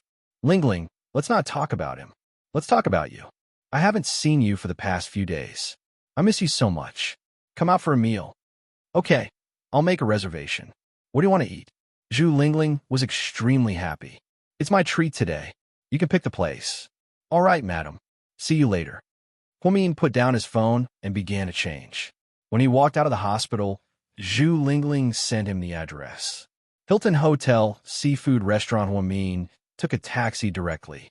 When he arrived, Zhu Lingling had just arrived. "Madam, I'm going to rip you off today." "No problem. Eat as much as you want." Huamin smiled. "It seems like Chin Chu treats you well. He can satisfy you endlessly with money," Zhu Lingling exclaimed. "His salary is transferred to my account every month. Although I didn't earn those years, I think he won't mind spending a little bit every now and then." Huamin smiled. She and Zhu Lingling were both seafood lovers. In the past, she didn't have much money, so Zhu Lingling always took the initiative to treat her. Now that she had money, she naturally wanted to repay her best friend with a big meal. It was a grand seafood platter filled with a dazzling array of seafood. In the middle of the platter was a 4-pound Australian lobster. Huamin and Zhu Lingling had a tacit understanding and immediately dug in without even saying a word. After eating and drinking to their fill, Huamin wiped the corner of his mouth and asked, "What's up with you recently? You haven't been sending WeChat messages. What are you busy with? Are you still buying things?" "No, I haven't been buying things recently. I'm busy dating." "Dating? You have someone in mind?" Huamin looked up and smiled curiously. Zhu Lingling smiled mysteriously and said, "Yeah, I have someone that I like a lot.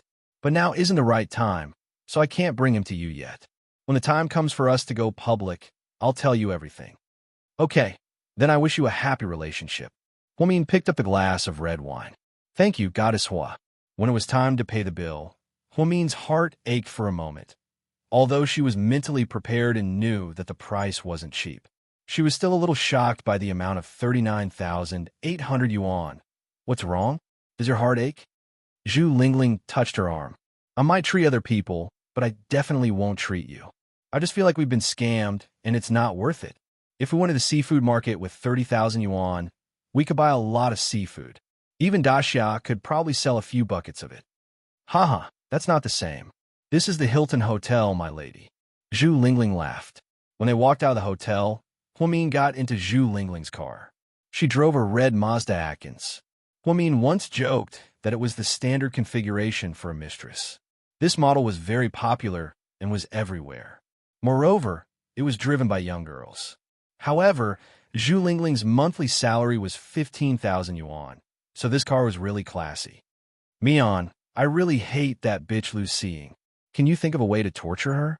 How? Upload your marriage certificate with Chin Chu to the group chat.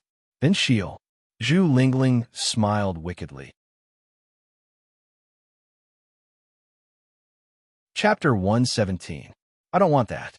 If word gets out, my mom will be the first to kill me. Huamin sighed as he sipped on his coconut juice in the passenger seat. "Sigh, your old lady is still hung up over what happened 7 years ago. You can't really blame Chin Chu for this. Chin Chu was already overseas at the time, and Chin Chu's parents are just asking for trouble. You can't really blame him either. Your old lady is too traditional. If you ask me, it's a great thing that you and Chin Chu are getting married. He's handsome, rich, and most importantly, he's good to you and devoted to you. Things aren't as simple as you think. If things were that simple, then we wouldn't have to worry about it anymore. You're right, but she'll find out eventually. You have to be prepared when the time comes." "I'm still going to say the same thing." Maybe Qin Chu and I will get divorced before the truth is out, Huamin thought sadly. What if you two accidentally get married and grow old together? Really? Huamin didn't even dare to imagine what Zhu Lingling was talking about. The world is so big. There are endless possibilities. Don't worry about it. Zhu Lingling drove Huamin to the entrance of Imperial Park. After some sighing, the two said goodbye and Zhu Lingling drove away. As Huamin walked into the neighborhood, he took out his phone and casually glanced at it. Then he was shocked. In the classmate group chat, Qin Shu, who had been quiet all this time, suddenly sent a WeChat message. He only had one sentence. Last night, I had dinner with Huamin. Then, this sentence exploded like a sudden clap of thunder. Huh? Didn't Seeing say that she had dinner with you? She even sent a photo. Yeah, was the photo photoshopped? The person in question denied it. Someone's going to be slapped in the face. Mr. Qin, did you get back together with Goddess Liling? What's going on? Everyone was talking about it, but Lu Xing didn't say anything. She had wanted to post a photo to show off today, but she had not expected that she would end up looking for trouble. What was even more unexpected was that Qin Shu actually took the initiative to speak in the group. She thought that Qin Shu was not on WeChat.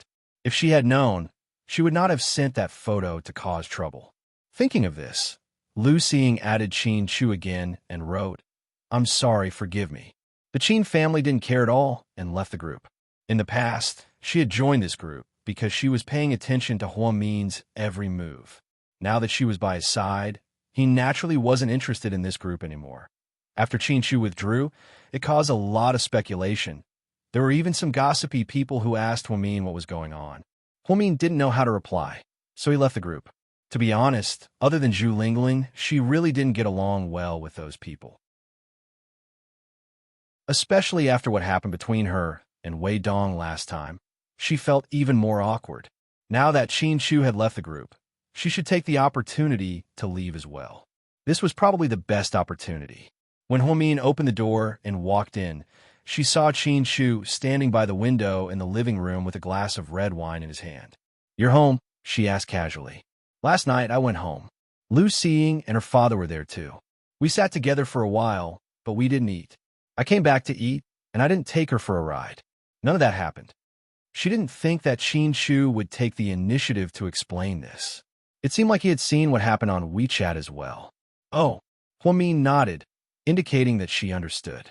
Qin Shu turned around and placed the empty wine glass by the wine cabinet. He walked over to Huamin. Then, he picked up a box from the coffee table and handed it to her.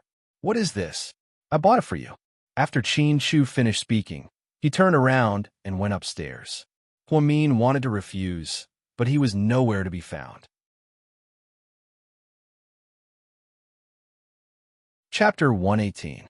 Huamin slowly opened the rectangular gift box. Inside was a brand new rose gold 6S. It turned out to be a phone.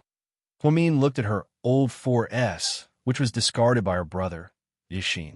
She bought a 5 for Yixin, so Yixin gave this black 4S to Huamin. Huamin thought it was quite useful, so she kept using it. To her surprise, Qin Shu saw all of this and gave her a new one. Although she felt that it wasn't right to accept it like this, it would be too pretentious if she refused. After all, she already accepted a 1,000,000 yuan salary. How could she be short of a phone that cost a few thousand yuan? Thinking of this, Huamin took the phone back to her room and manually cut the SIM card. She changed into a new phone. Then, to test the resolution, she even sat on the bed and took a selfie. She didn't know that her phone's iCloud was shared with Qin Shu. In other words, every photo she took on her phone would automatically be displayed on Qin Shu's phone. Therefore, when Mr. Qin, who lived next door, saw Huamin in her pajamas with a peace sign, he was shocked. The corners of his mouth curled up and he smiled. Huamin then logged into WeChat and saw a new message from someone who had added her. She opened it and saw that it was from Qin Shu. She clicked accept and added him. The first thing she asked was, "How did you know my WeChat ID?" To her surprise, Qin Shu immediately replied, "I searched the people nearby." Huamin immediately found that function and quickly turned it off. She actually hated the ability to search the people nearby. because she felt unsafe and didn't want to add strangers. However, since Qin Chu added her, it was fine. After all, they lived under the same roof. Just then, she received another WeChat message. Qin Chu sent her a transfer. 8,888 yuan. Huamin clicked accept and then replied, "Thank you." Qin Chu didn't make a move. The next morning during breakfast, Huamin glanced at Qin Chu and said, "I'll be working the night shift this week. I won't be back at night." "Why do you have to work the night shift?" Qin Chu frowned, obviously unhappy. Huamin smiled helplessly. "I don't want to either, but this is the hospital's rule. I can call Wu Zhongxing and ask him to cancel your night shift." "No, don't hit me. If the director really transfers me to the day shift, then the night shift will belong to other colleagues. I will be a sinner in our department who doesn't work the night shift. I don't want that." "All right, as you wish." Seeing that Huamin didn't agree, Qin Chu didn't say anything more. Thank you for the phone and the red packet. Ahem. "Then thank you for your breakfast," Qin Chu replied inexplicably. Huamin didn't know what to say. On the way to the hospital, the two of them didn't say anything. Qin Chu had his Bluetooth earpiece on and seemed to be listening to his assistant's report. Huamin didn't dare to say anything either. When they got out of the car, Huamin saw that Qin Chu was still busy, so she silently opened the door to get out. However, Qin Chu suddenly grabbed her left hand. She came back to her senses in shock and looked at him. Qin Chu took off his earpiece and asked, "How long will you be working the night shift?" "About a week." "Do you rest during the day?" "Yeah, I sleep at home during the day." Qin Chu didn't say anything and let go of Huamin's hand. "Then I'll get out of the car, drive safe." Huamin waved her hand and got out of the car. Qin Chu watched her walk into the hospital before driving away. Morning meeting at GK headquarters. After the department heads finished their reports, Qin Chu looked around and slowly said, "I have something to announce." All of the executives immediately perked up their ears and listened carefully, afraid that they would miss out on something important. Starting tomorrow, for the next week, all employees will take the day off and work at night. As soon as he said this, everyone was dumbfounded. President Qin, this? If anyone feels uncomfortable, they can hand in their resignation letter. That's all. After speaking, Qin Chu stood up and left. Assistant Yang silently followed behind the president, once again exclaiming at his boss's willfulness. President Qin, I wanted to ask, are you doing this because you want everyone to get used to the time difference? If we move our headquarters to the States in the future, won't everyone be used to it?" Assistant Yang suddenly asked. Qin Chu faintly glanced at him and replied, "You're thinking too much." No one knew that Qin Chu only came up with this idea because he wanted to spend time with his wife during the day. "Huamin, come here, it's urgent." The head nurse waved her hand and yelled at Huamin.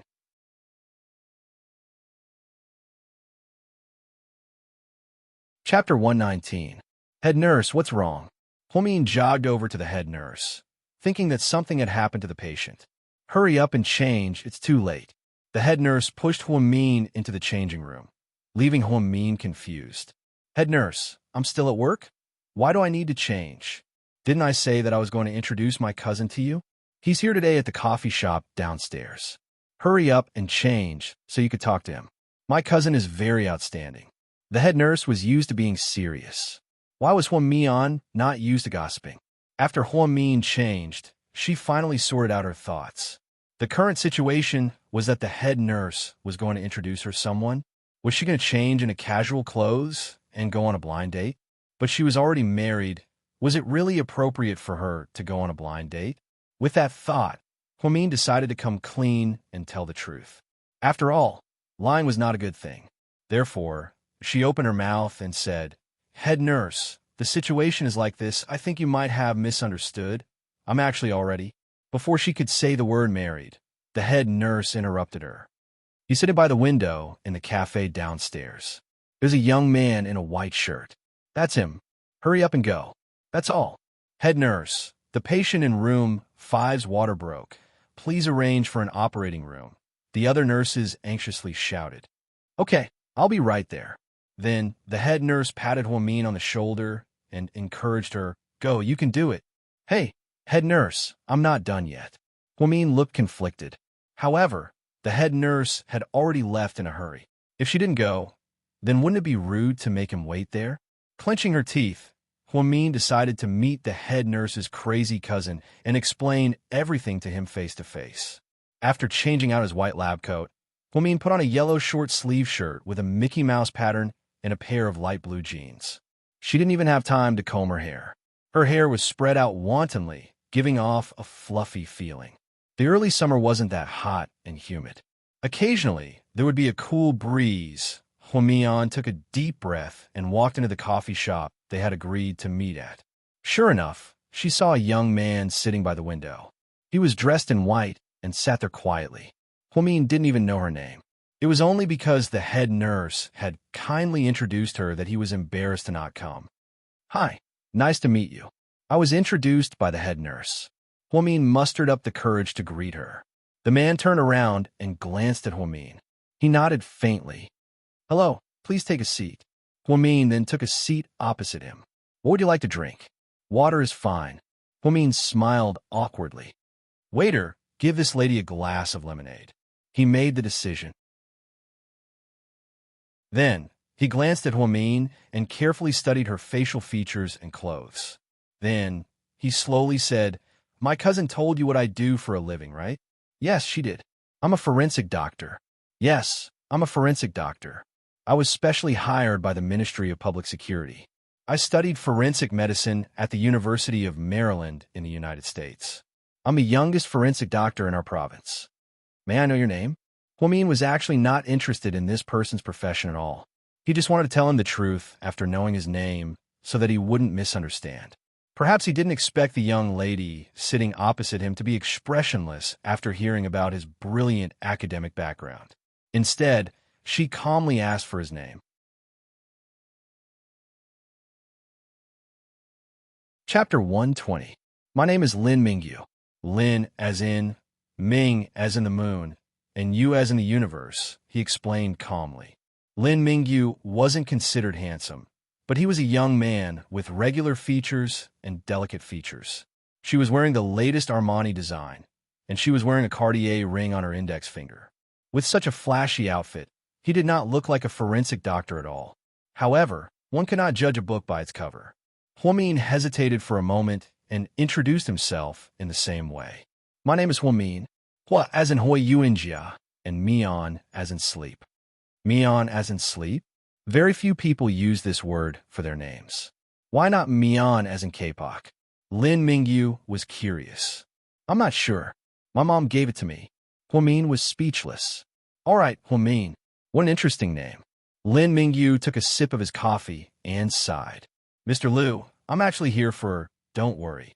My cousin has told me about your situation. I heard that you graduated from a third-rate university and are still an intern nurse. You only have a younger brother and a mother who live in the suburbs. Your brother is still in university and your mother runs a small supermarket, right? That's right. My family situation is like that. The head nurse treats me very well, so she thinks too highly of me. I don't think I'm good enough for someone like you. So, we're not suitable. Huamin was relieved that Lin Mingyu took the initiative to talk about this. After all, if it could be solved easily, he did not have to explain his situation. Unexpectedly, Lin Mingyu continued, I'm not such a superficial person. I don't care about conditions. My cousin said that you're a good person. You're serious and hardworking. I've seen your photo before, and I think you're quite delicate and pretty. I don't ask for much from my future wife. As long as you're virtuous, it'll be fine because my income is very high. After we get married, you don't have to go to work at all. You can just stay at home and take care of the children. What do you think? I think you're thinking too far ahead. Huamin was a little speechless. Of course not. These things can be done immediately. You know the nature of my job. I'm very busy, so I don't have time to date. If I like the other party, I'll get married immediately. I don't want to waste time with each other. So, these are all very realistic problems. Everyone has their own opinions. What you said might be right for you, but it's not my standard. Anyway, the head nurse is kind, and I'm very grateful to her. You're also very outstanding, but we're not suitable. Thank you for the coffee. I think I should be going. Huamin stood up apologetically. Yeah, I think I should go. Seeing Huamian's reaction, Lin Mingyu felt a little uncomfortable.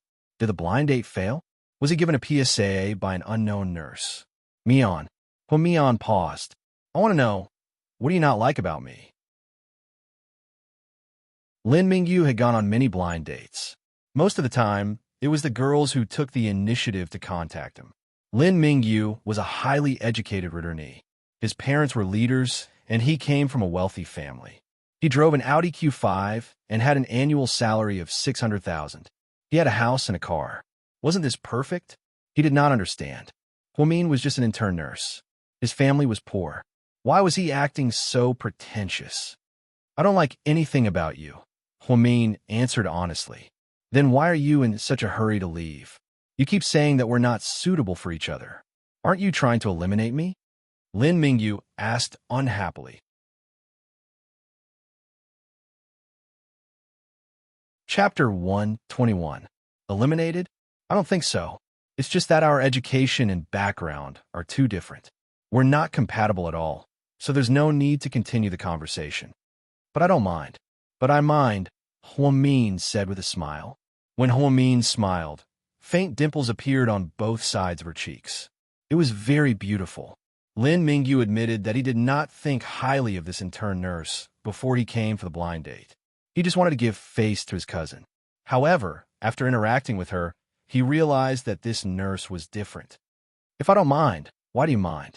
Lin Mingyu asked gloomily. Because I know my place. Huamin continued to smile. It's good to know your place, but it also depends on the situation. I've already made it very clear that I don't mind that you don't know anything. If you're afraid that you won't have a common language with me, because my job is too special, I won't blame you. After all, the nature of a forensic doctor's job is very special, and it's very difficult. It's not something that ordinary people can communicate with. That's not a problem. I'm not worried about that. Huamin was an honest girl. When she said this, she did not think too much. However, the speaker did not mean it, but the listener meant it. Lin Mingyu was already angry. When he heard Huamin's words, he laughed mockingly and said, What do you mean that's not a problem? From what you said, you seem to know something. Don't blame me for not reminding you. The professional knowledge of a forensic doctor is very deep. It's not something that you nurses learn in medical school. Do you understand? Don't think that you know a lot. It's true that you know your place, but don't you think that you're pretending to know something when you don't? I'm not. I'm just telling the truth. Huamin calmly stated. Oh, what kind of truth? You're just a nurse from a third-rate medical school. What kind of truth do you know? I'm very curious. Lin Mingyu's tone was full of disdain. He had always been proud of his professional knowledge.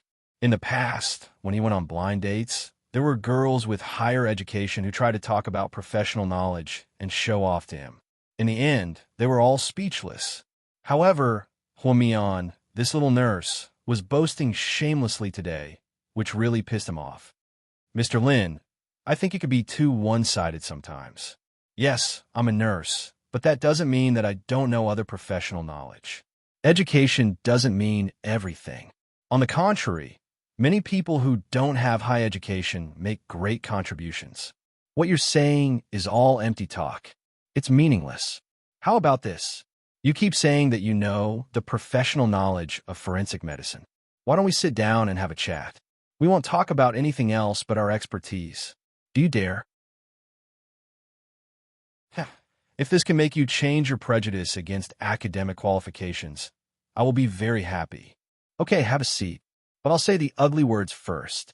If you can't answer my questions, then you'll have to apologize to me seriously and take responsibility for your arrogant words and actions. All right, if you can answer it, then I will apologize to you. I will also change my prejudice against people with low education. What do you think? Lin Mingyu asked. Okay, Huamin originally planned to leave, but after hearing Lin Mingyu's words, she changed her mind. If she didn't teach this pretentious forensic doctor a lesson, she wouldn't be able to take it lying down. Of course, if you admit defeat now, it's still not too late. I won't make fun of you because of this. No need. It's not my style to admit defeat without even trying, Huamin replied calmly. You are indeed very special. Lin Mingyu smiled. That's why, Mr. Lin, time is precious. Let's talk about your expertise, Huamin said seriously.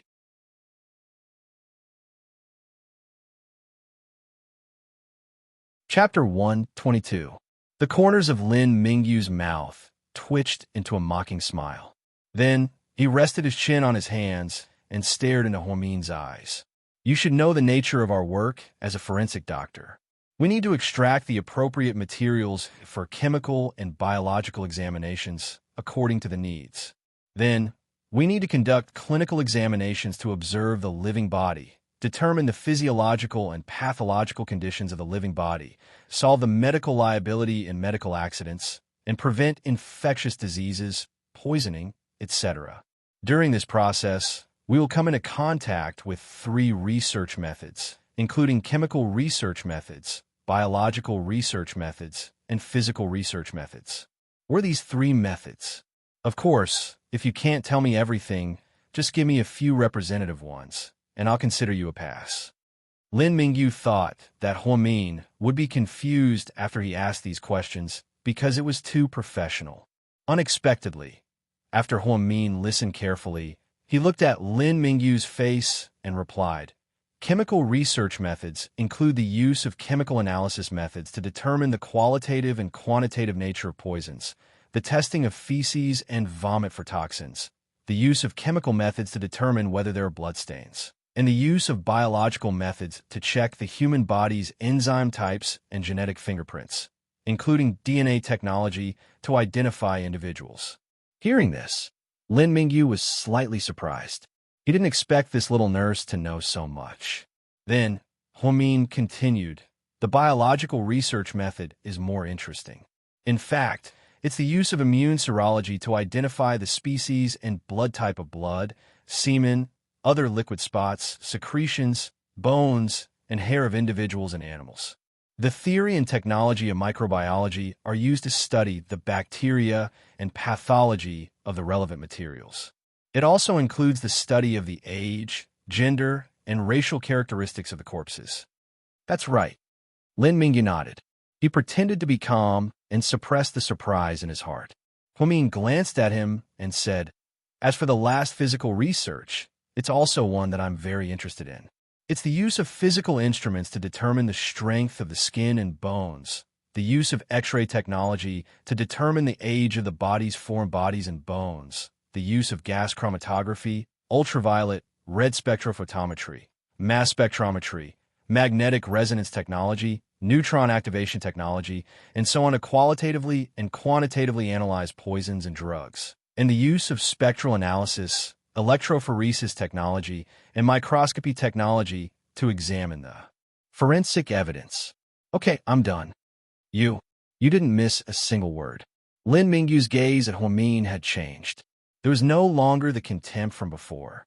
Instead, it was replaced by shock and even dumbfounded.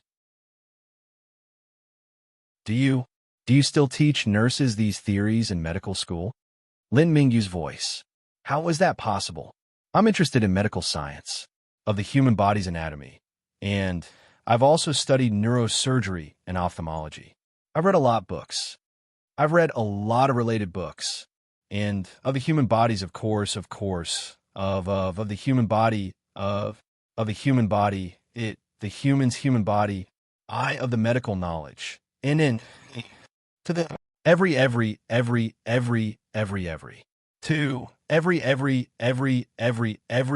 blind date, every he was of him to be to the every he to the go were to every to date to blind. It's nothing. It all stems from my own interests. Huamin smiled faintly. It's a pity that you're a nurse. I'm lacking an assistant in the Ministry of Public Security. If you're interested, you can fill in the form and take the exam in 3 months. If you pass, you'll be a part of the Ministry of Public Security. My cousin told me that you're a genius.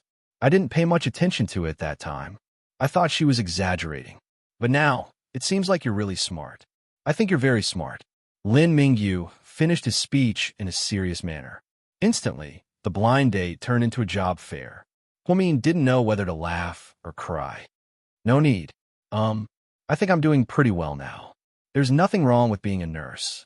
Lin Mingyu didn't expect Huamin to reject his invitation so easily. It was such a rare opportunity. Since you're not interested in being my assistant, then be my girlfriend. After so many blind dates, I've finally found someone I like. Huamin, that's right, it's you. I like you. Lin Mingyu pointed at Huamin and solemnly announced.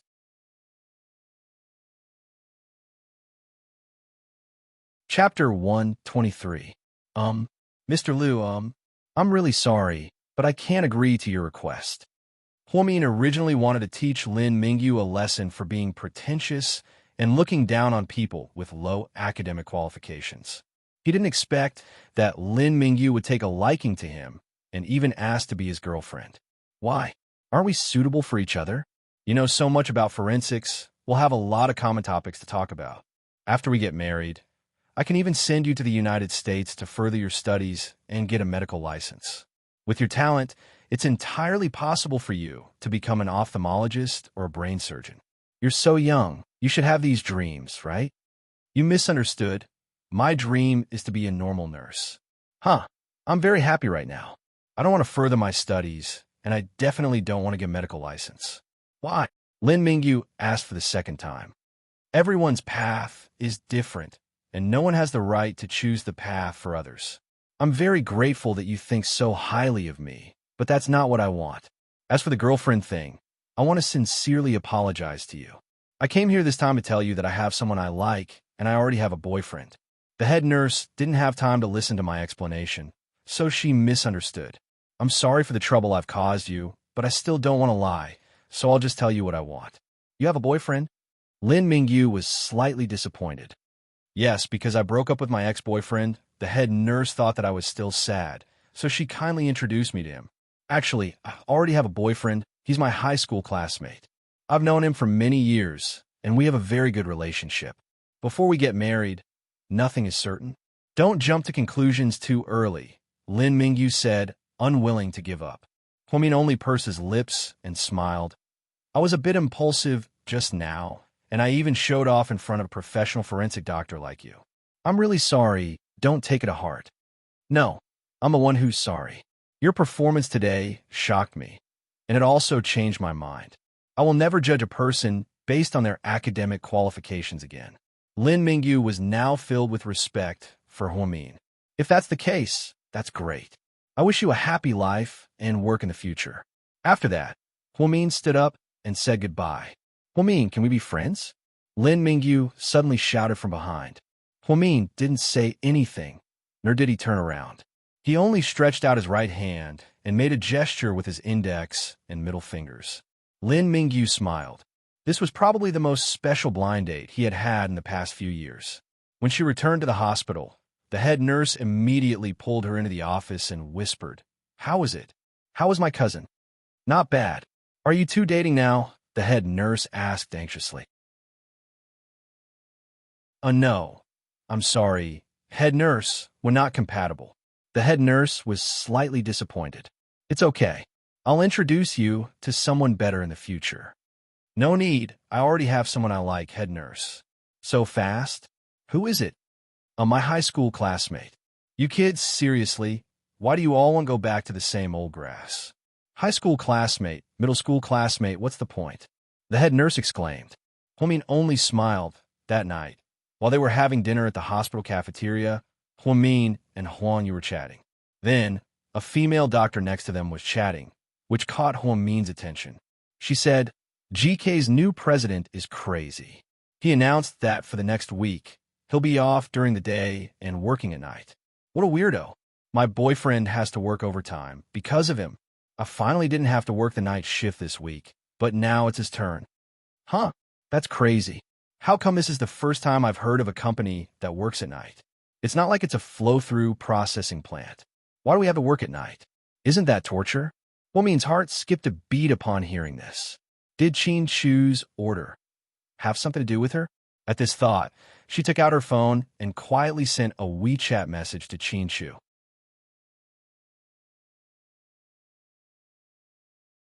Chapter 124. Are you there? Yes, Qin Chu replied almost instantly. I heard. that your company has been working night shifts for the past week. Yes. Why? Because night shifts are good. Chin-Chu's answer was extremely willful. What kind of stupid answer was that? Huamin thought that GK's sudden night shift definitely had something to do with her. She wasn't overthinking things otherwise. How could it be so coincidental that GK's entire company was working night shifts when she was working night shifts? I get off work at 8 a.m. tomorrow morning. What a coincidence. I also get off work at 8 a.m. tomorrow morning, Chin-Chu replied. Huamin didn't know whether to laugh or cry. What coincidence? It was clearly according to her shift schedule, all right? You'll be home after work tomorrow morning, right? Yes. Then let's talk. I have something to talk to you about. Okay. After sending the WeChat message, Huamin sighed. He didn't have the appetite to eat anymore. If GK's entire company was implicated because of her night shift, then she would be a sinner for eternity. According to the Buddhist scriptures, it was a sin, and she would go to hell after death. At the thought of this, Huamian felt a chill run down her spine. Mian, why aren't you eating? I'm full. You didn't eat much. Your appetite is bad, and your complexion is pale. Are you pregnant? Let's go to the ultrasound room later. I'll give you a picture. Huang Yu teased. Why would I be pregnant? More like I'm in love. Huamin tapped his junior sister's head with his chopsticks. After interacting with Huang Yu for a long time, he realized that she was a sweet, naive girl. She was young, pure, and had not been contaminated by the big dive vat of society. Other than going to work and getting off work, she would spend her days watching romantic Korean dramas. The truth was, Huamin often envied Huang Yu. At least she lived a simple life, like a child with no worries after staying up all night. Huamin finally got off work. Last night, Huamin had taken care of a pregnant woman who was about to give birth naturally. The pregnant woman was about to give birth, and the baby would be born in a few days. They heard that she had married into a rich family, so her mother-in-law and husband strongly urged her to give birth naturally, saying that a C-section was not good for the baby. However, after Huamin looked at the data, he realized that this pregnant woman did not have the conditions to give birth naturally. First of all, the baby's umbilical cord had to be wrapped around the neck for 2.5 rounds. This was quite dangerous. They were afraid that the baby would suffocate during delivery. Another thing was that the pregnant woman's blood pressure was obviously high, and there were 2 more plus signs in the urine test. This was a sign of gestational hypertension. During the ultrasound, the obstetrician said that the child's weight was estimated to be between 7.5 to 8.5 pounds. With such a heavy weight, if it was smooth, it would be much more difficult. Because the pregnant woman was thin and small, she was petite and exquisite. She was about to give birth, but she was less than 60 kilograms. Huamin was really worried. Last night, the pregnant woman's cervix had been dilated by 2 fingers. She had been in labor pain, but she still couldn't give birth. The pregnant woman's mother kept crying and tried to persuade her to have a C-section. It would be safer. However, the pregnant woman gritted her teeth and said no. If she had a C-section, her mother-in-law and husband would not be happy. She endured for an entire night, but in the morning, she still didn't give birth. The pregnant woman was in so much pain that her face was pale, and she was sweating profusely. Huamin's heart ached when he saw this. Huamin, let's get off work. I'll take care of this pregnant woman, said the young nurse who took over the shift. Lin, keep an eye on her. If there's any danger, immediately tell Dr. Wu to help her deliver the baby. Her situation is very complicated, so don't delay it. Don't worry, I know. Huamin got off work worriedly. However, as soon as she walked out of the hospital, she heard the sound of a car horn. She immediately looked up and saw that Chin-Chu had gotten into that low-key white CC again. Why are you here? Huamin was a little surprised. He said he would meet her at home, but he came to the hospital to wait for her.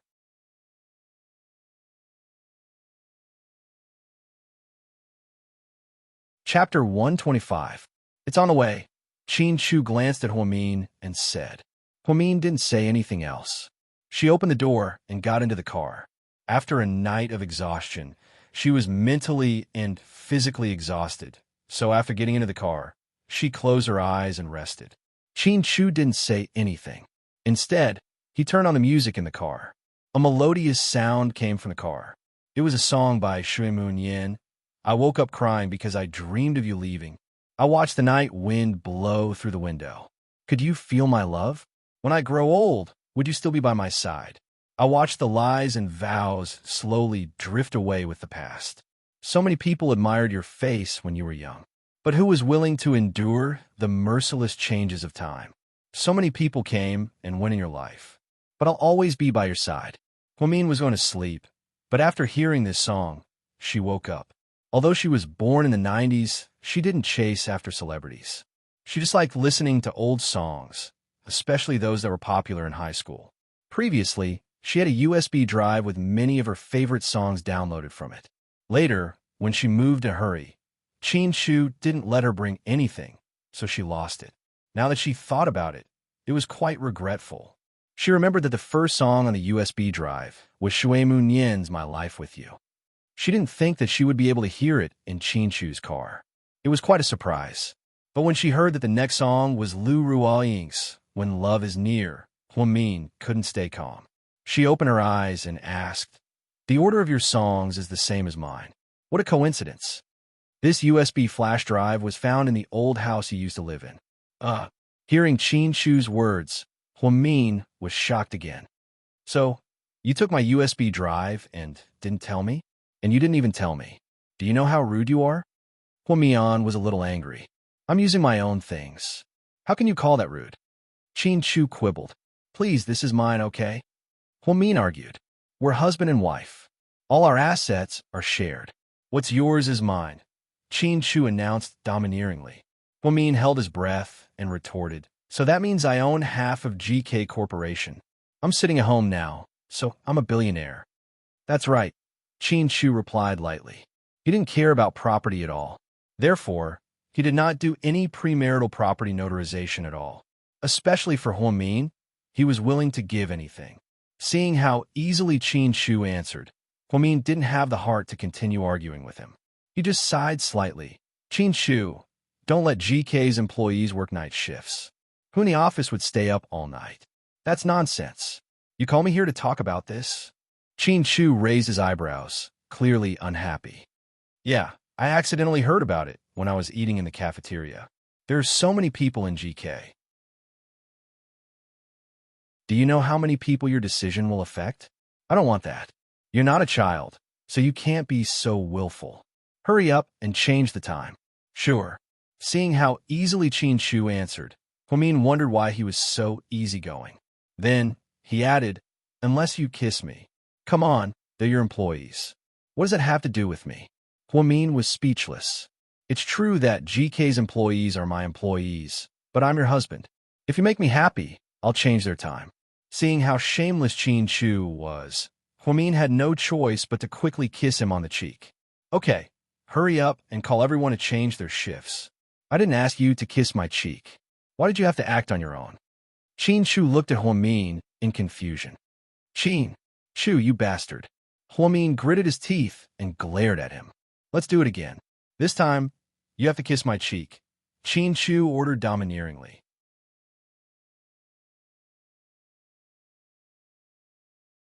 Chapter 126. Chin Chu, don't push me too far, Huamin warned with a frown. "What? Are you embarrassed?" "It's okay. I'm not embarrassed."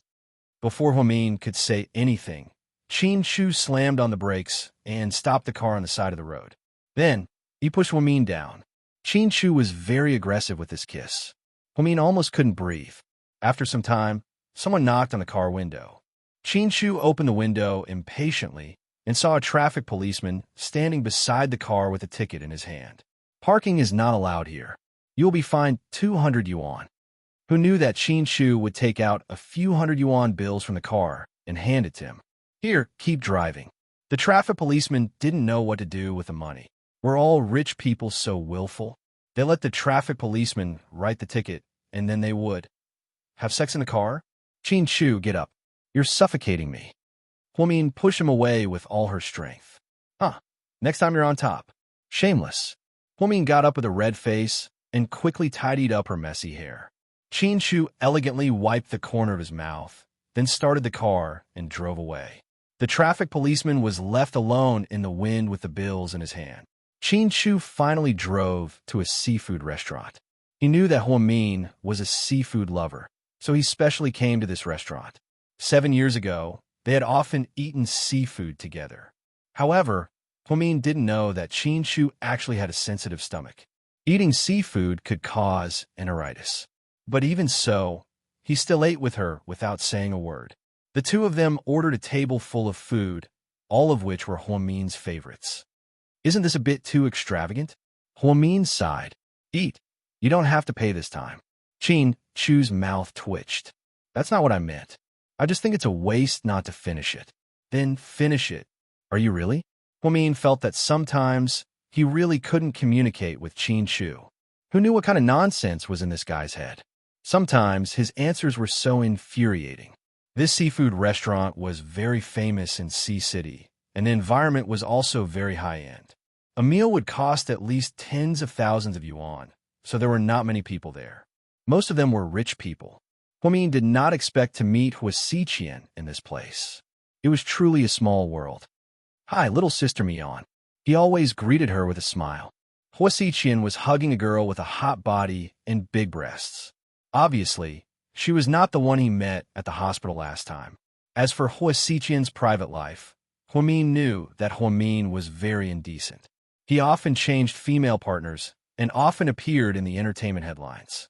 The paparazzi were going to dig up the so-called four princes of the nation. Hua Xiqian also did not expect to meet Huamin here. Most importantly, the person beside Huamin was Qin Shu. I didn't expect to see you two together again. Hua Xiqian smiled. Qin Shu did not even raise his head. He only replied coldly, You should be glad that you can see this in your lifetime. What a surprise. Are you guys rekindling your old flame? Hua Xiqian's smile was a little complicated. Huamin raised his head and said impolitely, What does it have to do with you? As her brother, I naturally have to care about my sister's marriage. I've been preparing for Dad's birthday party. You'll come, right? Are you kidding me? What does it have to do with me? You're so heartless. Dad will be disappointed. He won't. Hua Yinyan is enough for him. He won't care if I'm heartless or not. No. After we met last time, Dad asked me a lot about you. I can tell that he really wants you to come back. That's impossible. He won't even think about it, Huamin said firmly. It seems like you don't want to come back to the Hua family now that you have someone to rely on. But Mian, are you sure that Qin Shu can protect you for the rest of your life? He won't abandon you and run away from the country like 7 years ago? Hua Xiqian smiled strangely. Upon hearing this, Qin Shu and Hua Min's expressions changed at the same time.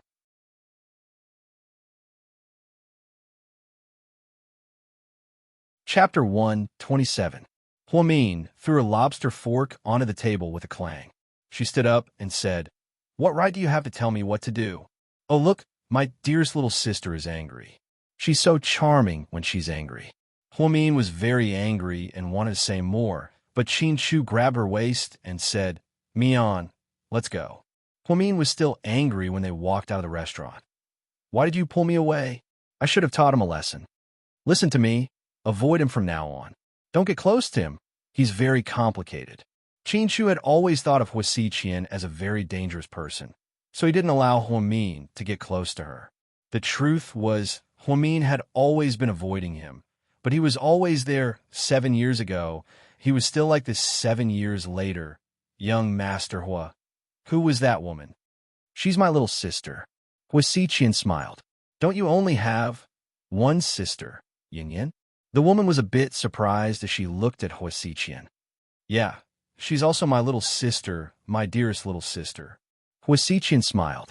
Because of Hua Xiqian's interference, the seafood feast was ruined. What a pity. We paid for the food, but we didn't eat it. What a pity. Huamin pouted in the car. I told them to pack it up and send it home. Upon hearing this, Huamin immediately gave her a thumbs up. That's smart. This seems to be the first time you've complimented me like this, and it's for food. Should I be happy, or should I be? Qin Shu looked at her faintly. Huamin coughed dryly and didn't say anything. After they drove back to Imperial Park, It wasn't long before the restaurant came to deliver their food. Pack up everything they ordered and bring it back. Then, the two of them began to eat happily. During dinner, Qin Chu casually asked, "Hua Zhenghai want you to go back to the Hua family?" Hua Mi nodded. "When Grandma passed away, he asked me about it, but I rejected him. Think about it. He didn't care about me for so many years. Now that I'm all grown up, he came to find me. Don't you think it's funny? He might have a reason for looking for you," Qin Chu analyzed. "Of course, I'm guessing it's about the inheritance rights. Right now, the whole corporation is in the hands of Hua Xiqian. Even though he's only the vice president, I heard that Hua Zhenghai has been stripped of his position and can no longer control his eldest son. Over the past few years, Jiang Hong and her adopted son have been secretly infiltrating the corporation, winning over people's hearts and bribing the board of directors. It's only a matter of time before they get rid of Xinjiani and her children. Hua Zhenghai probably saw this coming, so he planned to use me to go back and rightfully give me some shares.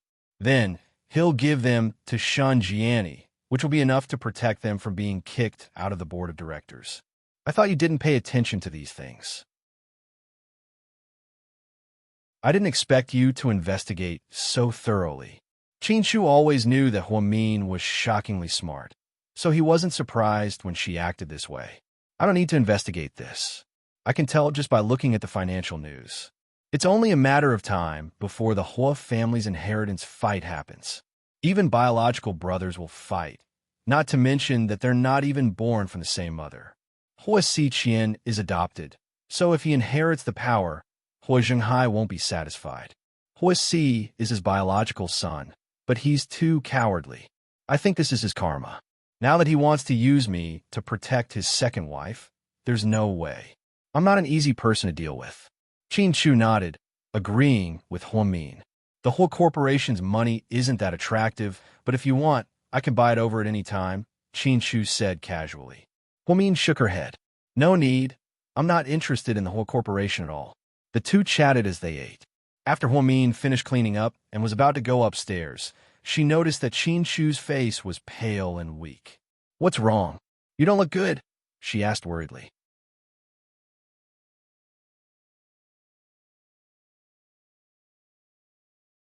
Chapter 128.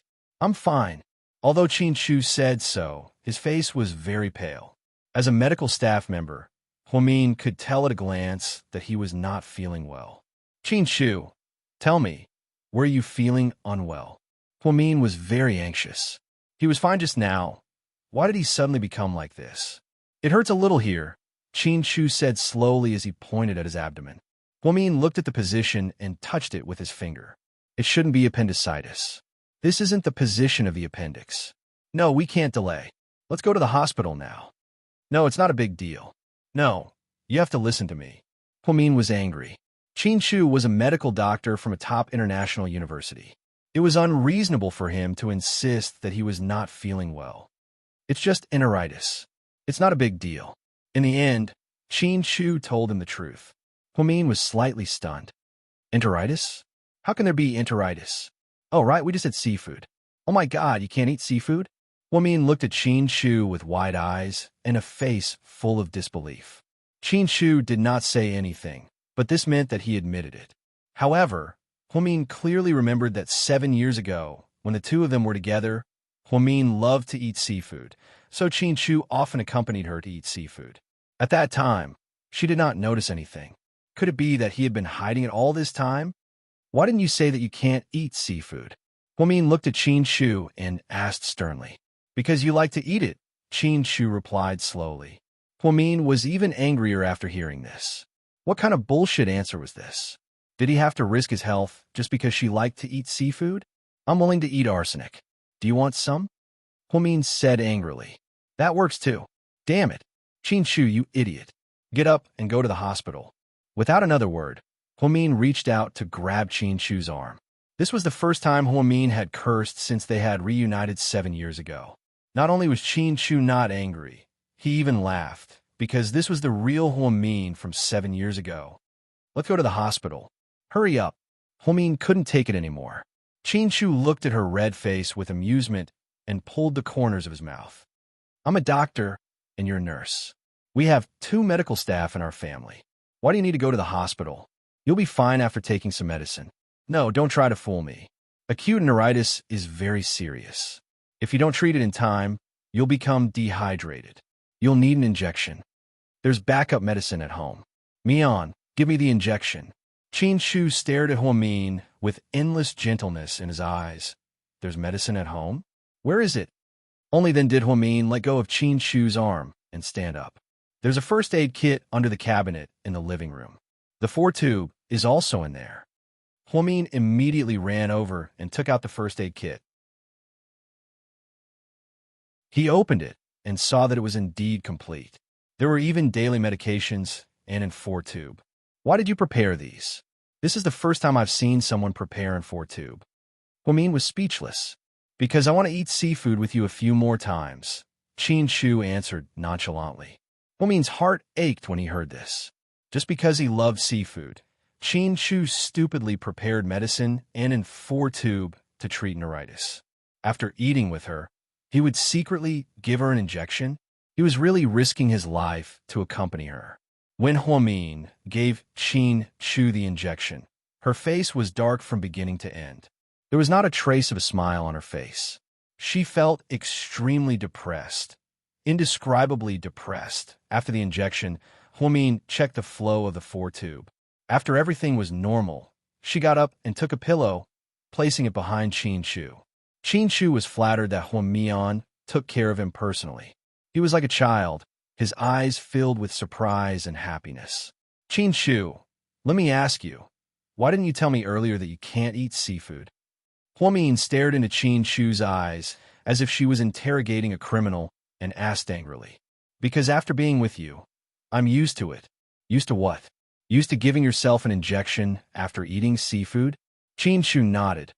Huamin reached out and pinched Qin Shu's devilish face. She scolded, you big idiot. I'm an idiot, and you're a genius. We're a perfect match. Qin Shu smiled. However, Huamin's eyes were red. Mian, why are you crying? Seeing Huamin cry, Qin Shu began to panic.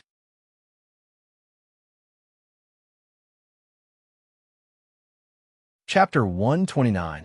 I'm fine. Huamin choked on her tears and turned her head away. Qin Shu lovingly raised his arm to wipe away her tears, but Huamin immediately grabbed his hand and put it down. Don't move. Your blood will recover. Okay.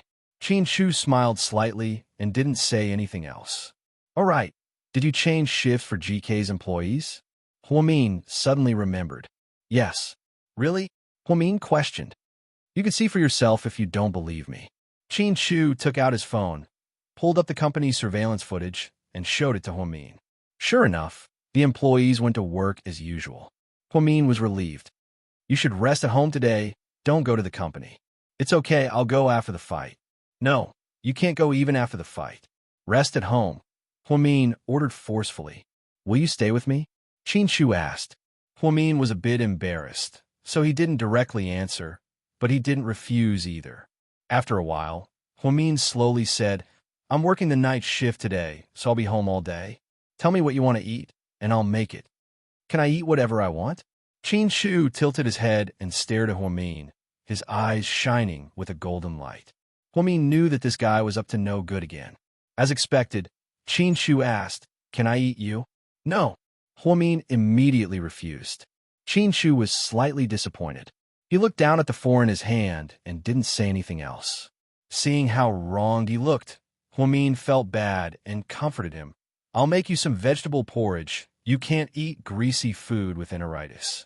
So you're saying that I can't eat you because you're too greasy? Qin Shu looked up and asked mischievously. Huamin was immediately furious. Do you want to die? I'm not greasy. Yes, you're fat, but not greasy. Huamin was furious. If this guy wasn't sick, she really wanted to throw him out the window. Although it was the 16th floor, she couldn't care less.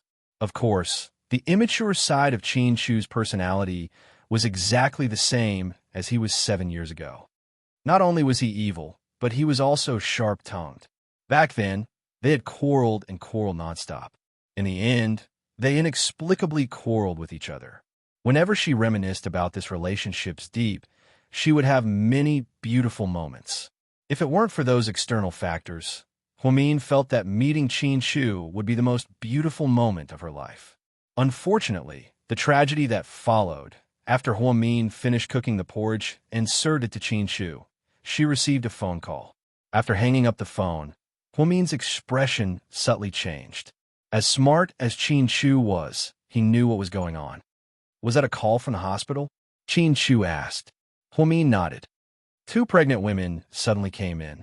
The hospital is understaffed, and the nurses from other departments don't have any experience in midwifery, so she paused. Go ahead, but your body? I'm a doctor of medicine. Forget enteritis. I can even perform a C-section on my own. Huamin burst out laughing upon hearing this. Then I'll go to the hospital first. I won't be back until tomorrow morning. Rest well, don't fall asleep. Watch the 4. Okay. After changing, Huamin hurried out the door. Qin Shu was alone at home on his 4. He took out his phone and began to deal with the company's emails. GK headquarters. Lady Qin missed her son and couldn't wait any longer. She drove to GK headquarters. However, she found that Qin Shu wasn't at the company. Where's my son? She asked with a dark expression. President Qin didn't come today, but he told me to call him if anything happened, Assistant Yang said carefully. Where does he live? Take me there.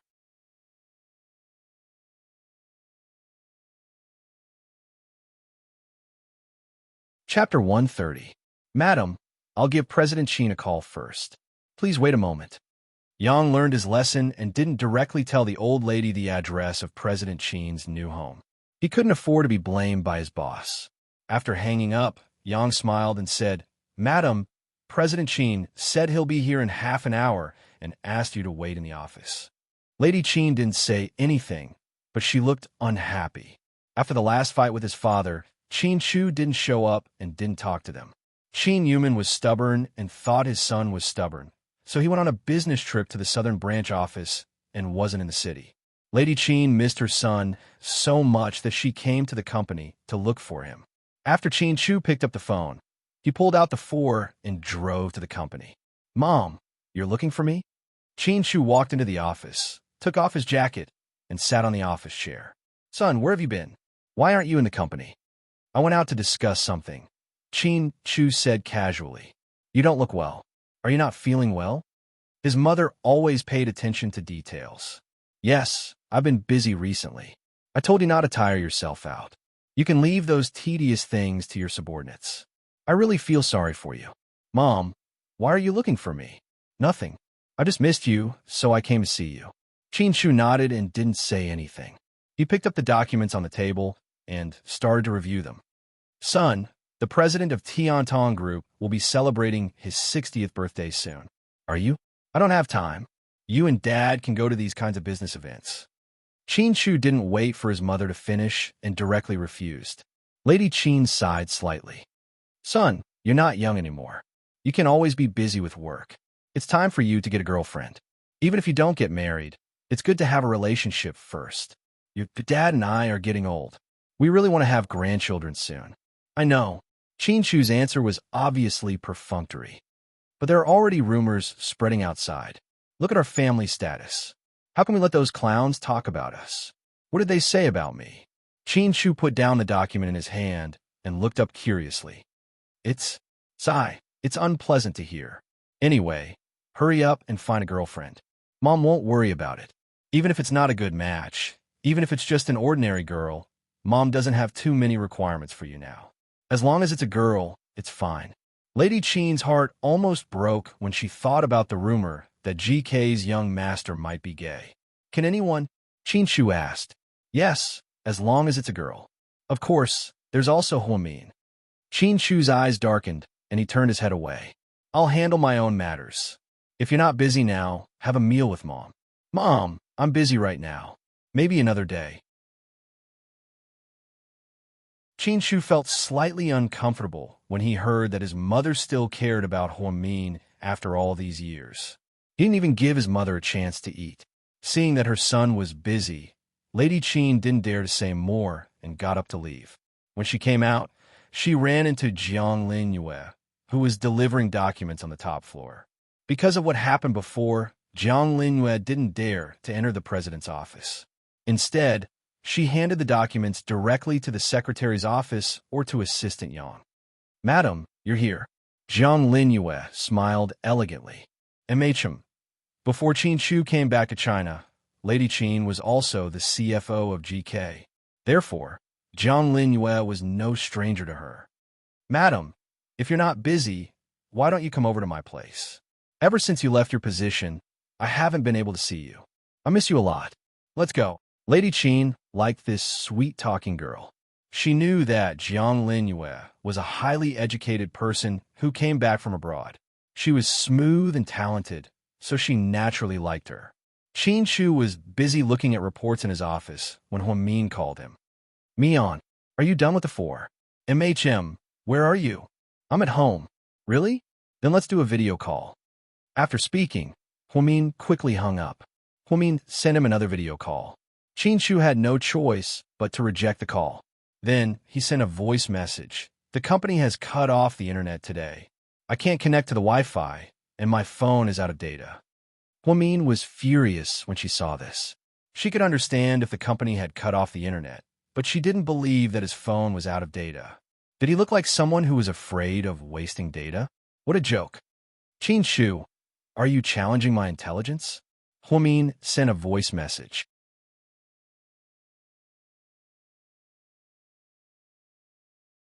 Chapter 131. I wouldn't dare. Qin Shu never thought about challenging Huang Min's 130 IQ. Then why didn't you accept the video call? Huang Min was furious. "Mian, I'm at the company, not at home. My mom came to the company and wants to see me. You don't want them to know about us, so I can't let her go to our new home," Qin Shu explained patiently. "Oh." After replying with a single word, Huang Min didn't say anything else. Obviously, she didn't like Qin Shu's mother, who was the culprit behind Uncle Jing's death. Huang Min put his phone in his pocket. Since Qin Shu was fine, she didn't have to worry about him anymore, right? What was there to worry about? Didn't she say that she didn't love him anymore? She cared about him purely because he got enteritis from eating seafood with her. Yes, that was it. Huang Min thought to himself. That night, while eating dinner at the hospital cafeteria, he vaguely heard someone say that Man had resigned. Apparently, Wu Xiaoxue couldn't tolerate her working at the ophthalmology department and couldn't let her spend time with Ning Ziyuan. Therefore, she found an excuse and transferred her to work at the morgue. Man knew how difficult it was and immediately quit. Apparently, before she left, she made a scene at the ophthalmology department, which made Ning Ziyuan feel very embarrassed. Man was a woman who wanted to stir up trouble. Originally, she wanted to force Huang Min to leave. However, Huang Min didn't leave, but Man herself. She really shot herself in the foot. "Mian, now that Man is gone, it'll be peaceful." "That's right, so that you won't find trouble with me." I heard that Man was pregnant too. She wanted to threaten Ning Ziyuan into marrying her, but Dr. Wu was pregnant too. Ning Ziyuan knew who to pick, so he tricked Man into drinking abortion medicine. He tortured her so much that she didn't dare to come to our department for emergency treatment. I heard that Man got a curettage done at a private gynecology hospital nearby. After committing so many crimes, she was dumped in the end. If I were Man, I wouldn't be happy either. I would have made a scene too. When Huang Min heard this, his heart ached a little. He truly felt that women did not have it easy. Why would a woman make things difficult for another woman? Man's current fate was truly too tragic to look at. I didn't know Ning Ziyuan was such a scumbag in the past. He's been with you for so long and treats you very well. Maybe he's just playing around with Man. How pitiful. Huang Yu sighed. Huang Min did not say anything else. After all, it was someone else's business. "Mian, you have to be careful from now on. I'm afraid that Professor Wu's next target will be you," Huang Yu reminded her quietly. "It's fine, I'll just resign. There are so many hospitals around. I can always find another one. But I heard that Wu Xiaoxue is quite capable." She put out a ban on all the major hospitals and told them not to hire Man. Man is Man, and I am me. I'm not afraid of her, Huang Min slowly said as he put down his chopsticks and lost his appetite. After dinner, She and Huang Yu went to the consultation room to do ward rounds. He was busy all the way until 11 o'clock at night before he stopped for a while. Mian, I'm going to sleep for a bit. Can you keep an eye on her for me? Okay, go to sleep. I'll keep an eye on her. Huamin nodded. Just then, she heard a commotion in the hallway. Huamin opened the door and was shocked. A man ran over with a pregnant woman in his arms. He kept yelling, "Help! Doctor, where are the doctors? Someone, please save my wife." Huamin saw that the pregnant woman had already fainted. Her lower body was covered in blood, and her dark blue maternity dress was dyed red. "You wake up. Tell the doctor on duty to save the patient." Huang Yu woke up from her sleep and was also in a daze. "Senior sister, the doctor on duty has already left. She said that something happened at home, and there are no doctors who can perform a cesarean section at the moment. Should we help her give birth naturally?" Huamin immediately shook her head. "No, we can't. She's bleeding profusely. We need to stop the bleeding and give her a blood transfusion. If we give birth naturally, both her and the baby will die. We need to do surgery immediately." Huang Yu looked at the pregnant woman and said to the man, "The doctors who can perform the surgery have already left. Why don't you go to another hospital?" "No, it's too late. My wife can't take it anymore. She's going to die. I beg you, please save her." The man's eyes were blurred from crying. He knelt on the ground with a thud, holding the bleeding pregnant woman in his arms. Huamin frowned slightly. After struggling for a while, she said calmly, "You, take her to the surgery room. I'll go prepare something." "Mian, what are you doing?" Huang Yu was confused. "Perform surgery on her." After speaking, Huamin turned around and went into the disinfection room to change.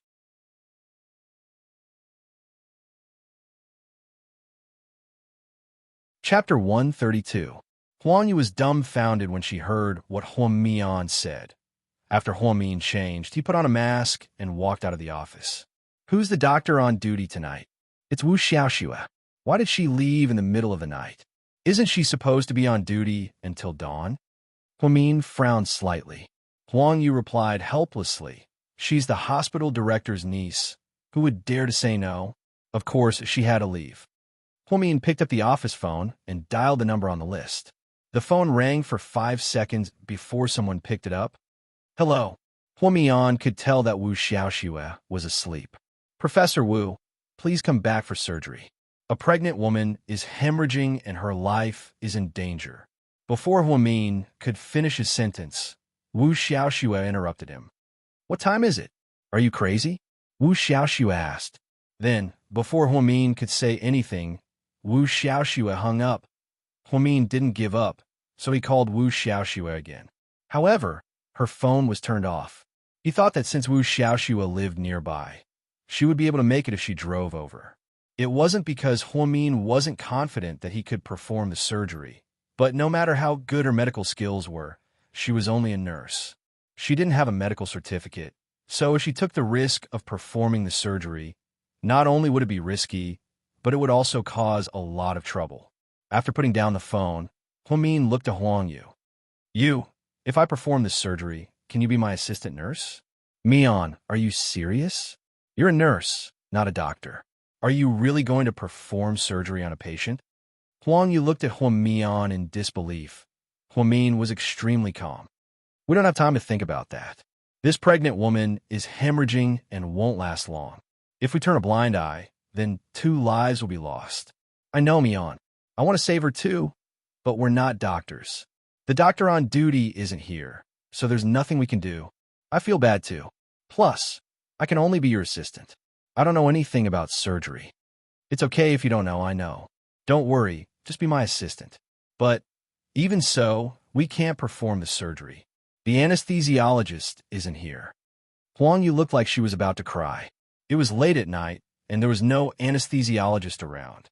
Therefore, in Huang Yu's opinion, transferring the patient to another hospital was the best solution. "I can do it." Ugh. Huang Yu was completely speechless. "Hurry up and get ready. There's no time to lose." Then, Huamian put on her gloves and walked out. Mian, are you sure? This is a life and deaths." But no matter what Huang Yu said, Huamin seemed to have made up her mind and was going to do it. After they walked out, Huamin looked at the weeping man and said, "Take her to the OR. Can we start the surgery?" "That's great." The man stood up excitedly and followed Huamin to the OR with the pregnant woman in his arms. Huamin had been in the OB/GYN department for half a year. She performed a few C-sections every day, so she knew the procedure by heart. Although she had never performed it before, she believed that she wouldn't make a mistake. However, she didn't have a doctor's certificate. If the patient's family looked into it later, it would be very troublesome. Of course, under normal circumstances, if the patient's surgery was successful and there were no sequelae, no one would look into it. After all, she only did this because the situation was urgent and she wanted to save a life. When the surgery was about to begin, Huang Yu was still worried. "Mian, let's not do it. It's too risky. If the surgery fails, you'll be charged with medical malpractice. Not only will you go to jail, but you'll also have to pay a lot of money. Even if it succeeds, if the patient's family looks into it, you'll still be in a lot of trouble. We're not Jesus. We don't have to sacrifice ourselves to save others." "I understand what you mean. I've thought about all the problems you mentioned, but I can't just watch 2 lives die in front of me, especially when I can save them. Do you know, when I was young, I had a dream. I wanted to be a doctor because I wanted to study the human body and understand the condition of the patient. I wanted to cure them and give them a second chance at life. That was the most meaningful thing I could do." After she finished speaking, Huamin didn't wait for Huang Yu to say anything. She took the anesthetic, picked up the thin needle, and inserted it into the pregnant woman's spine. Huang Yu was scared out of her wits. She knew that an anesthesiologist without professional training could make a mistake and cause the patient to be disabled for the rest of her life.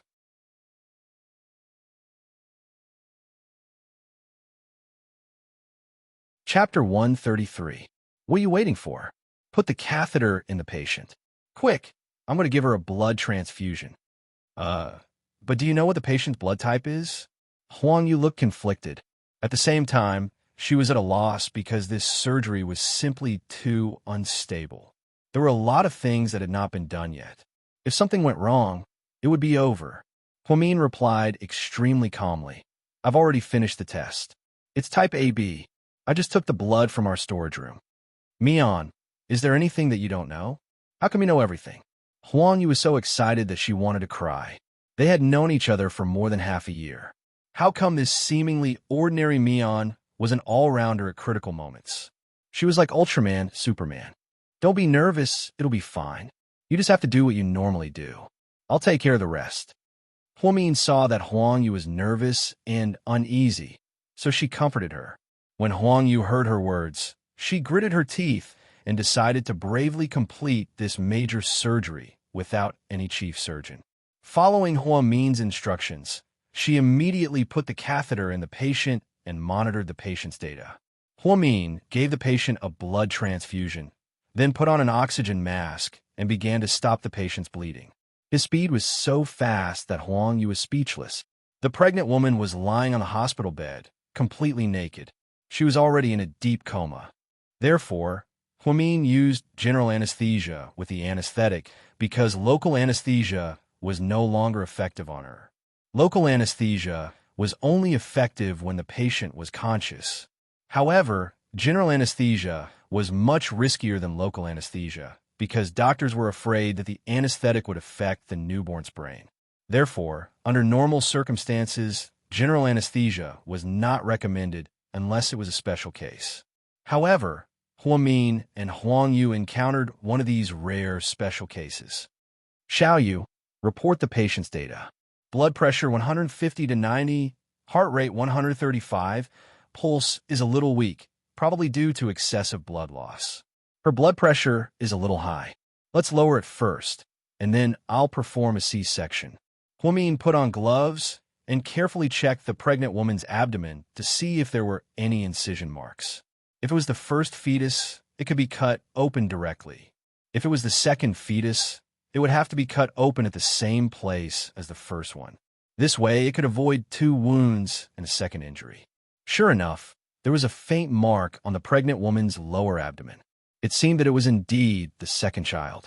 However, This was even more troublesome because the wound from before had already healed and the scar was very shallow. This increased the difficulty of the surgery. Senior sister, what's wrong? She's the second child. I want to cut the original incision. Come, pass it to me.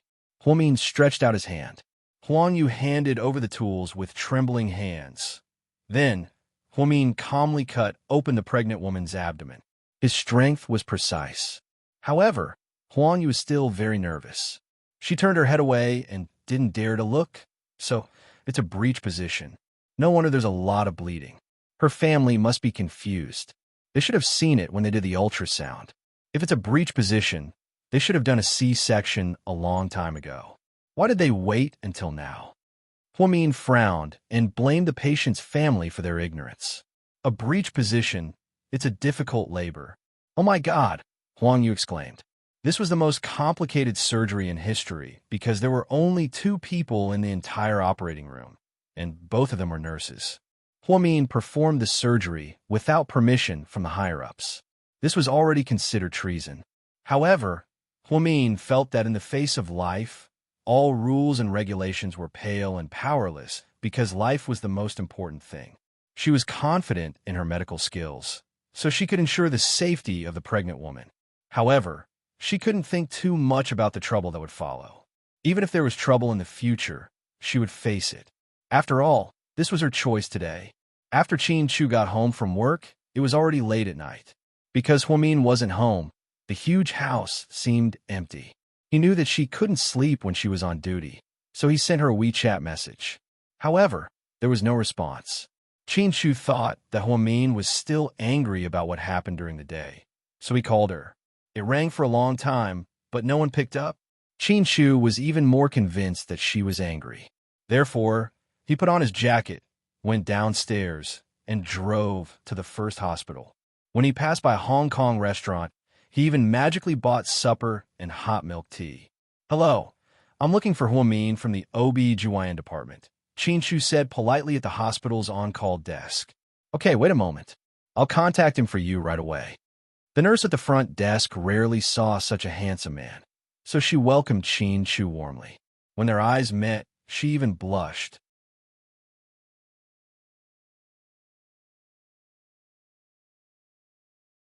Chapter 134. After a few seconds, the young nurse put down the phone and said awkwardly, I called the office, but no one picked up. He's probably in surgery. Okay, thank you. After thanking her in a very gentlemanly manner, Qin Chu went straight to the gynecology emergency room on the 4th floor. Qin Chu wore a pair of black casual pants and a dark blue custom-made shirt. He was also carrying the supper he bought. He was thinking about how to coax Huamin. When he arrived at the gynecology and obstetrics office, he found that the door was open and there was no one inside. At this time, if Huamin was not in the office, he should be doing ward rounds. With that in mind, Qin Chu leaned against the wall in the corridor and took out a cigarette to smoke. Because it was late at night, there were very few people in the hospital, so no one cared. In the operating room, Huamin quickly took out the baby and cut the umbilical cord. He was finally relieved. Xiao Yu, take the baby and weigh it. Then, let the father take a look and send it to the newborn clinic. Okay, a boy or a girl. Hearing the baby's cries, Huang Yu was excited. It's a girl. A girl is good. A girl is a mother's little jacket. This mother is very lucky. After that, Huang Yu took the baby from Huamin's hands and carried it to the side. After cleaning the baby's body, she put it on the electronic scale to weigh it. 52 centimeters for 1 kilograms, Huang Yu said happily. Huamin raised his hand to wipe the sweat on his forehead and smiled. 8 kilograms. This baby is not small. Yes, the baby is so fat and has a hip circumference. It would be strange if she could give birth naturally, Huang Yu muttered. Senior, I'll take the baby out first. Are you okay here alone? I'm fine. You can go. After that, Huamin lowered his head and carefully sutured the pregnant woman's wound. He was careful and fast. In less than 20 minutes, he was finished. After the surgery, Huamin took a look at the data of the pregnant woman. When he saw that all the indicators were normal, he was finally relieved. When she walked out of the operating theater, she wanted to find a man to push the pregnant woman to the delivery room with her. However, there was no one in the corridor. At this moment, Huang Yu walked back. "Senior sister, are you done?" "How? As the patient. Everything is going well. Don't worry. Where are the patient's family members?" "Him? When I carried the child out just now. He was furious when he heard that it was a girl. Then, he turned around and left." "Gone? How can you leave?" Huamin could not understand. His wife had just given birth and was still in the operating room, but the patient's family had left. "Don't tell me he's running away from a bill?" Huang Yu's face was filled with fear. Last year, a pregnant woman's family ran away from the OB/GYN department. In the end, after the pregnant woman recovered, she ran away as well. In the end, the doctors and nurses of the OB/GYN department paid for the surgery that cost more than 10,000 yuan. This incident traumatized everyone. Therefore, Director Wang of the OB/GYN department made a rule that no matter how urgent the situation was, the family must first pay a deposit before the surgery. Otherwise, they would not be able to do anything about it. "No, I only did the surgery because I saw the deposit." Huamin was not stupid. Naturally, he would not make such a mistake. Huang Yu was relieved when she heard that the money was paid. "What do we do now?" Huang Yu looked at Huamin. She did not know what to do. "Let's push the patient back to the room. Be careful when you move her. Don't pull on the wound." "Okay." Huamin and Huang Yu spent a lot of effort to move the pregnant woman from the operating table.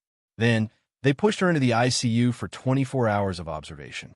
After everything was done, Huamin returned to the consultation room, exhausted. At the door of the consultation room, she saw a familiar figure leaning against the wall from afar. Just the sight of his face was enough to make people forget to breathe. "Who is that? He's so handsome," Huang Yu mumbled softly. At this moment, Qin Shu heard footsteps and turned around. The moment he saw Huamin, his cold gaze instantly softened.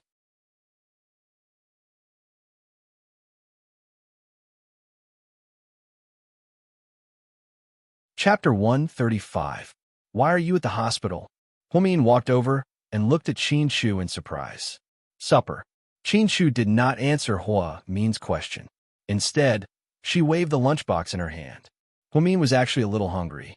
She had been busy for a while, so she was tired and hungry. Therefore, when she wanted to refuse, she said, "Thank you." Huamin took the lunchbox and realized that Qin Shu had bought a lot. She immediately gave half of it to Huang Yu. "Thank you, Senior." After that, Huang Yu asked in a low voice, "Senior, who is that? He's super handsome." "A friend." Huamin lowered her voice and whispered, "I don't believe you. Why would a friend come to deliver supper in the middle of the night?" "Huh, I won't disturb you guys anymore. I'll leave now." After that, Huang Yu took the supper and went into the office. Only Qin Shu and Huamin were left in the corridor. Huamin sat down on the bench next to them. Then, she slowly opened the lunchbox, took out a soup dumpling, and took a big bite out of it. After finishing in a few bites, she took out a second one. Seeing Huamin eat so inelegantly, the corners of Qin Shu's mouth twitched. "How hungry are you?" "Super hungry," Huamin said honestly. "Are you still angry about what happened this afternoon?" Qin Shu asked again. "Afternoon? What happened?" Huamin was stunned. She seemed to have forgotten what happened. "Okay, pretend I didn't ask." Qin Shu looked helpless. Since the person involved did not remember, he did not want to mention it. "You look very tired. Did you go for ward rounds?" "No, I went for surgery." "Surgery? You?" Qin Shu looked at Huamin in surprise. "Yes, me. Is this a specialty of your hospital?" "What do you mean?" Huamin was confused. He didn't know what Qin Shu meant. Qin Shu put one hand in his pocket and glanced at Huamin. "There are doctors, but we don't need them. We'll use nurses for the surgery." The doctor skipped work in the middle of the night. There was a pregnant woman who had a difficult labor. The situation was urgent, so I did it. Huamin said casually about the incident just now. Qin Shu stared at her face for a long while before saying, "How willful." If she told others about this, their first reaction would definitely be that she was crazy. How could a nurse perform a cesarean section? However, Qin Shu was not an ordinary person. After all these years, he knew Hua Min's personality too well. It would not be Hua Min if she did not do something shocking. Most importantly, Hua Mian was very confident. Not to mention a C-section, even a heart bypass surgery wouldn't be a problem for her. Last time, when Hua Mian performed a brain surgery for a senior leader, she acted as his assistant. Judging by her practice, posture, and calm expression, one could tell that she was a professional. What you did saved her life, but it will be very troublesome. After tomorrow, the hospital and the patient will not let you go, Qin Shu reminded her kindly. Hua Min nodded, swallowed the bun in her mouth, and said, I know, but I can't help it. I can't bear to see two lives being lost in front of me. After hearing this, Qin Shu's eyes were slightly moved. Hua Min looked cold, calm, and emotionless on the surface, but deep down, she was very kind. No matter how strong she was or how smart she was still a woman in the end. She was able to downplay the fact that she broke the rules to save someone. It was obvious that she was not trying to be a hero, but to save someone. Qin Shu took the bottle of Evian water he bought, opened it, and handed it to Hua Min. Then, he slowly sat down beside her. Mian, you asked me before why I studied medicine when I was abroad for 7 years, even though I was going to inherit the family business, right? Hua Min paused, turned her head, and looked into Qin Shu's eyes. She was waiting for an answer. She really wanted to know why Qin Shu spent 7 years doing something that had nothing to do with his future.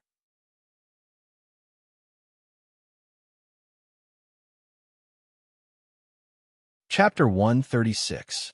Because studying medicine is your dream. Qin Shu enunciated each and every word clearly. Hua Mian, on the other hand, was deeply shocked by his words. She had never thought that Qin Shu would study medicine in America for 7 years because it was her dream. So, even though they had broken up at that time, he still did something related to her. And he did it for 7 years. Was it really worth it? Hua Min was speechless for a long time, but her eyes were slightly teary. She remembered that 7 years ago, when they were together, the language teacher had a class called 10 Years Later. Then, every student was asked to go on stage and imagine their career 10 years later. It was said that this would stimulate the dreams in every child's heart and motivate them to work hard for 10 years.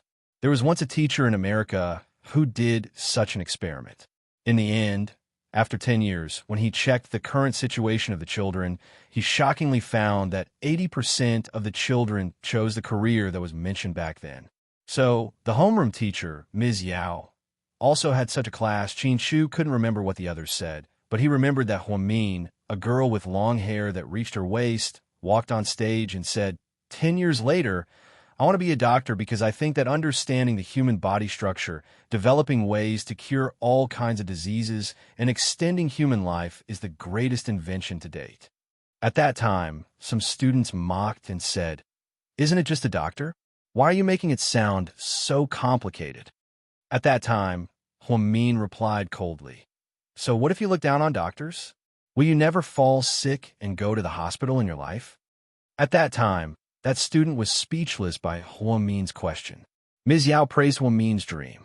Later, when Qin Shu went on stage, the teacher asked him, What is your dream? He looked around and said arrogantly, My dream is to help Hua Min realize her dream. After he said this, the class exploded. Everyone knew that Hua Min and Qin Shu were in a relationship. But to say it in class, especially in front of the teacher, it was really melodramatic. Hua Min was so embarrassed that he covered his face and didn't dare to raise his head. Teacher Yao also coughed dryly to express his awkwardness, not knowing what to say. It had been a long time since that incident, and Hua Mian thought it was just a joke back then, a time when children's words carried no harm. Unexpectedly, 7 years later, Hua Min was just a nurse, far from her dream. However, Qin Shu had silently helped her fulfill her dreams. His thoughts were pulled back. Hua Min stared into Qin Shu's eyes. His eyes were red. Are you stupid? What does my dream have to do with you? Hua Min asked, choking with sobs. Everything about you is related to me. Qin Shu replied stubbornly. Hua Min remained silent because he did not know what to say next. And so they did, side by side, on a night like this, a night like this, a night of peace. If you say that, I'll think that you like me, Huamin said shyly. I don't like you. You're so direct. Hearing Qin Shu's rejection, Huamin was instantly disappointed. I've never liked you, Qin Shu repeated. I understand. Huamin nodded, but his heart ached. Qin Shu turned his head and looked at Huamin's side profile. Then, he reached out his hand and hugged her shoulder.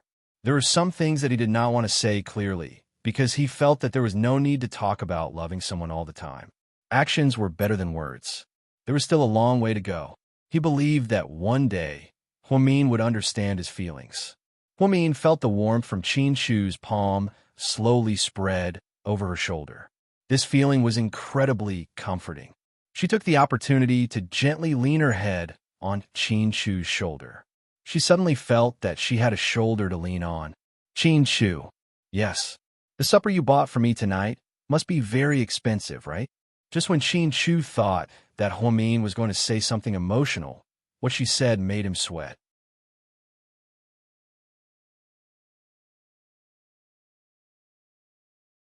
Chapter 137. Yeah, it's expensive, very expensive, Qin Shu purposely said. I knew it wasn't cheap, just look at the packaging. But it's really delicious, you get what you pay for. There's a reason why it's so expensive, just like Haagen-Dazs ice cream, Huamin exclaimed. That's why, since you're working so hard, you have to eat better. If that's the case, I'll finish the rest.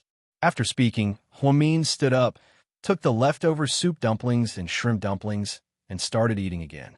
Qin Shu didn't know whether to laugh or cry. After accompanying Huamin at the hospital for a while, Qin Shu reluctantly left. When Huamin returned to his office, he was bombarded by Huang Yu. Senior, hurry up and tell me, who's that guy? He's really just a friend? I don't believe you. Hurry up and tell me. Is he your new boyfriend? Fine, he is. Huamin felt that he couldn't fool the little girl, so he had no choice but to confess. Huang Yu clapped her hands and laughed.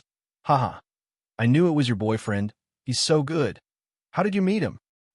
We've known each other for many years. Huamin thought for a while and replied. Then you guys are childhood friends.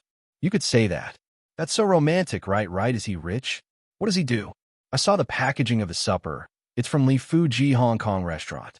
That restaurant is super expensive. It costs more than 500 yuan per person. He bought you supper for over 1,000 yuan. He's definitely not an ordinary office worker. Although Huang Yu was a naive and sweet girl, she was very fashionable. She was very knowledgeable about food and clothing. Therefore, she was very knowledgeable, making it impossible for Huamin to fool her. He's kind of rich. His family runs a small business. That's all. Is he a local tycoon? Yes, he's a nouveau riche. Huamin answered with difficulty. She didn't want to reveal too much about Qin Shu's identity, because it was too flashy. If this girl found out that Qin Shu was the big boss of GK, the entire hospital would know by tomorrow.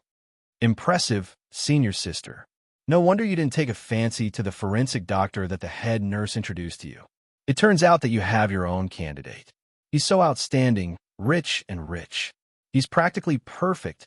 Speaking of which, your boyfriend's temperament is very good. He doesn't look like a nouveau riche at all. Don't tell anyone about this. I don't want to make it public. I know, but if Ning Ziyuan knew, he would be furious. Haha, I left him and found someone better, Huang Yu laughed. It has nothing to do with him anymore. He wouldn't be so bored as to pay attention to my private affairs. Yeah, I heard that they're getting married soon. They're probably busy with the wedding details. When the time comes, Wu Xiaoxue will show off. Upon hearing this, Huamin only smiled and didn't comment. By the time Huamin got home from work, it was already past 8 a.m. the next morning. Qin Shu had already gone to work, so the house was empty. Huamin drank a glass of wine, ate a piece of bread, took a shower, and got ready to go to bed. Just then, she received a call from the head nurse. The head nurse's tone was extremely serious. Huamin, come back to the hospital immediately. Huamin helplessly got up and called a cab to the hospital. She knew that the head nurse was looking for her because of last night's surgery.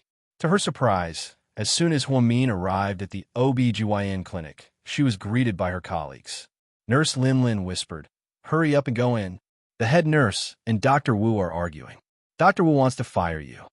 Upon hearing this, Huomin's expression changed slightly.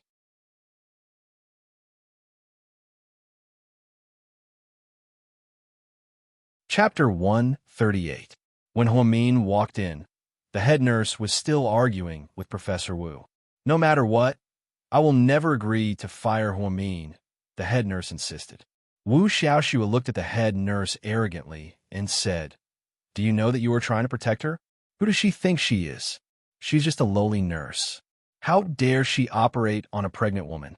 Does she really think she is Norman Bethune? What if there is a medical accident? Do you know that it will affect the reputation of our hospital? Can you bear the responsibility? Or can she? The main problem is that Huomin performed the surgery very well. The other doctors in our department have already examined her carefully. The wound of the pregnant woman was stitched up perfectly, and there was no problem with the newborn. There was no medical accident. Just because she's fine now doesn't mean she'll be fine in the future. Even if she's fine, Huomian has violated the hospital's rules. This is a hospital, a very serious place, not a place for individual heroism. If every nurse is so capable, why would they need us doctors? They could just hire nurses with a basic salary. What does a head nurse know about medical principles? Your job is to assist us doctors, not to do whatever you want. I will personally report this to the director. Anyway, I will not fire Huomin. I don't need you to say anything. I have already called my uncle. He is very angry. He will fire Huomin sooner or later. Even if you don't agree, there's nothing you can do. You're just a head nurse. The hospital does not belong to your family. What can you do if you don't agree? Why don't you just get out of here with her? Our gynecology department is in a mess now. It is time for us to reorganize ourselves, Wu Xiaoxue said strongly as she ran her fingers through her slightly curly hair. I will. If the director fires Huomin, I will resign immediately, the head nurse said coldly. When Huomin heard this, she hurriedly went over and grabbed the head nurse's arm. Head nurse, don't be like this. This is all my fault. I can't implicate you. If the director wants to fire me, I'll leave. Don't make things difficult for me. Huomin, I heard about what happened last night. You did very well. Although you violated the rules, you saved the lives of the mother and son. You deserve respect. On the contrary, some people neglected their duties. They were supposed to be on duty, but they skipped work without permission. As a result, no one could operate on the pregnant woman. That is the shame of our hospital. What did you say? Say that again. Wu Xiaoxue's eyes immediately glowed with an ominous light. Stop arguing. Everyone, stop arguing. I know this happened because of me. Last night, before I made this decision, I had already thought of the worst possible outcome. I am very calm. I accept the hospital's decision. That's for the best. Just you wait. Wu Xiaoxue glared at Huomin. Huan Yu interjected, Mian, if you're leaving, I'm leaving too. We saved their lives. Not only did the hospital not reward us, they even want to fire us. What kind of logic is this? I may not be educated, but don't lie to me. Do you think this has nothing to do with you? If she's leaving, then you have to leave too, Wu Xiaoxue said as she glanced at Huan Yu. All right, let's stop arguing. Let's wait for the director to make the final arrangements, the head nurse yelled sternly. Then, the director's assistant came to the OB-GYN consultation room. He glanced at Huomin and said, The director wants to see you. Come with me. Okay. Huomin nodded and quietly followed behind the man. Huang Yu, Lin Lin, the head nurse, and a few other people in the consultation room were all very worried about her safety. Wu Xiaoxue sneered. As if she could already foresee Huomin's future, she was originally thinking of a way to get rid of Huomin. After all, seeing her boyfriend's ex-girlfriend hanging around in front of her all day made her really uncomfortable. To her surprise, Huomian had walked right into the muzzle of the gun without any effort. Who gave such a lowly intern the courage to pick up a scalpel and perform a C-section on a pregnant woman? He was so bold that he could go to heaven. Inside the director's office. This was Huomin's third time meeting the director. The first time was when she was Qin Chu's assistant, and the second time was because of her brother's car accident. Huamin didn't think that as an intern nurse for more than half a year, she would be meeting the director for the third time in such a short time. She didn't know if she should be happy or sad. "You're here. Have a seat." The director was still very polite.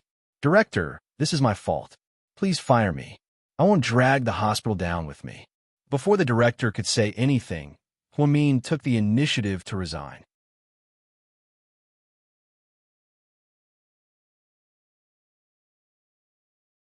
Chapter 139. President Wu glanced at Huamin and slowly said, "Who said I was going to fire you?" Huamin froze. Did he not think that she deserved to be fired for what she did last night? "I heard about what happened last night and investigated it thoroughly. You did indeed violate the rules, and I have to say, you are shockingly brave," President Wu said as he stared at Huamin with a stern expression. Huamin silently lowered her head. She knew last night that the hospital would not approve of her decision. After all, the hospital would not allow her to mess around.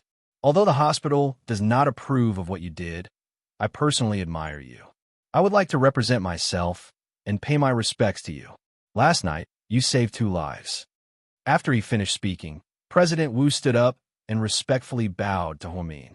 Huamin was dumbfounded. What was going on? "Director?" She wanted to say something, but stopped. "Don't worry, let me finish. I just said that the salute just now was on my own behalf, but the hospital doesn't allow you to mess around. Nothing can be accomplished without rules and standards.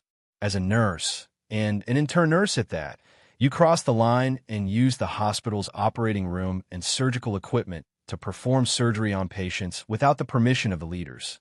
This is quite a serious case, so after a discussion with several leaders, I have decided—" Huamin became a little nervous when she heard this. "We have decided to temporarily transfer you out of the OB/GYN department and into the laboratory department." Huamin seemed to breathe a sigh of relief when she heard this. It turned out that the director was only transferring her to another department. However, she really didn't want to leave the OB/GYN department. "Do you accept this punishment?" "I accept, but I have a request, Director." "What is it? Can you not fire Huang Yu?" "She was only my assistant. She didn't do anything that crossed the line." Huamin did not forget to plead for Huang Yu.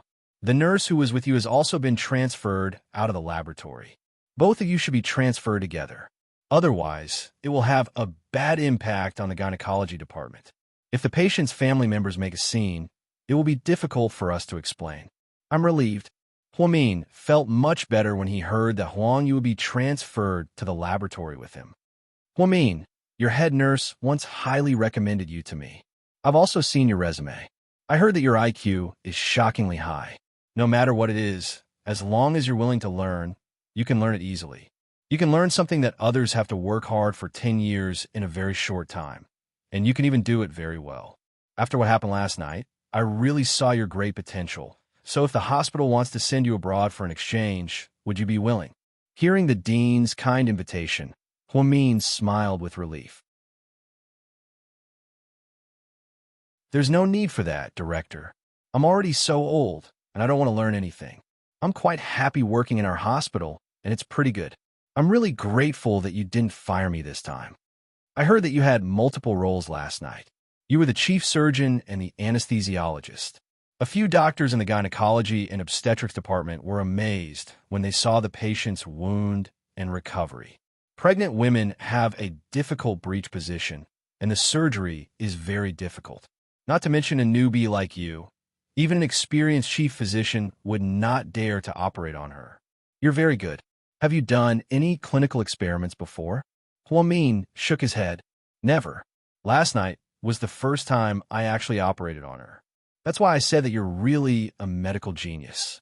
It's a pity that you're a nurse. It's a waste of your talent." President Wu looked into Huamin's eyes and said meaningfully,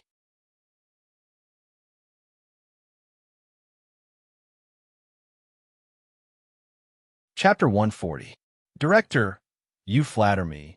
There's nothing to be sad about. To be honest, it's good that I found a suitable position for myself. Being a doctor is hard work, so maybe I'm selfish and don't want to tire myself out." Huamin smiled again. She was glad that President Wu didn't have any prejudice against her because of what Wu Xiaoxue said. This meant that the director was a very fair old man. Okay, since this is your decision, I won't force you. Go report to the laboratory. Starting today, you'll be working in the OB/GYN department. Okay, director. After walking out of the director's office, Huamin suddenly felt a lot better. However, she really didn't want to leave the OB/GYN department. Before Huamin returned to the OB/GYN department, the director's office issued two announcements. First, two nurses in the OB/GYN department, Huang Yu and Huamin, violated regulations and were transferred out of the OB/GYN department. Second, the deputy director of the OB/GYN department, Wu Xiaoxue, neglected her duties last night and left her post without permission, which negatively affected the hospital. Her title of deputy director will be removed, and she will be demoted to a normal doctor. At the same time, her salary will be deducted for half a year as a warning. When Wu Xiaoxue received the punishment, she was extremely embarrassed. As President Wu's niece, she was punished by her uncle. She angrily ran to the top floor and made a scene. However, President Wu's assistant stopped her and said that the director didn't want to see her. Wu Xiaoxue was so angry that her face turned green. In the end, Ning Ziyuan personally went upstairs and pulled her down. Xiaoxue, stop it. You're going to affect the baby. No, I have to ask my uncle why he did this. Why is he siding with that bitch? Did he sleep with that bitch Huamin? Wu Xiaoxue was so angry that she didn't know what to say. After Ning Ziyuan heard this, his expression changed slightly. What nonsense are you talking about? What? You don't like to hear me talk about your ex-lover. That's the truth. If there wasn't something fishy going on here, why didn't Uncle just fire that arrogant girl? You know what she did last night, right? She's just a little nurse, but she actually performed a cesarean section on a pregnant woman. She even worked as an anesthesiologist. What a joke. Ning Ziyuan had heard about what had happened last night, because the news had spread throughout the hospital. He didn't expect Huamian to be so bold, but he really admired her for what she did. It was said that the surgery was done perfectly, and several obstetricians and gynecologists were ashamed of their inferiority. I heard that the operation was very successful. Why do you keep harping on this? Ning Ziyuan frowned. Wu Xiaoxue was furious. She slapped Ning Ziyuan's face. What nonsense are you talking about? Who's your woman? Xiaoxue, that's not what I meant.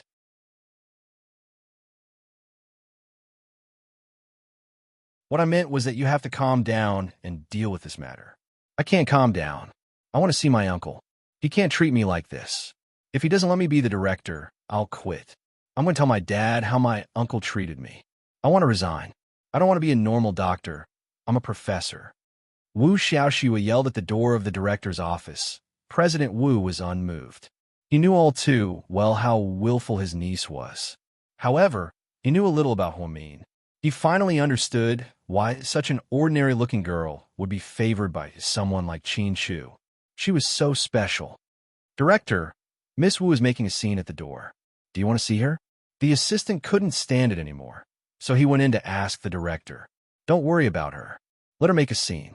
Tell her that if she doesn't want to be the director, I'll accept her resignation. Let her go. Yes. Just as Wu Xiaoxue and Ning Ziyuan were arguing, the director's assistant walked out and said in all seriousness, Miss Wu, the director said that if you want to resign, he'll approve it. You can leave now. What? My uncle really said that? Wu Xiaoxue's face was filled with disbelief.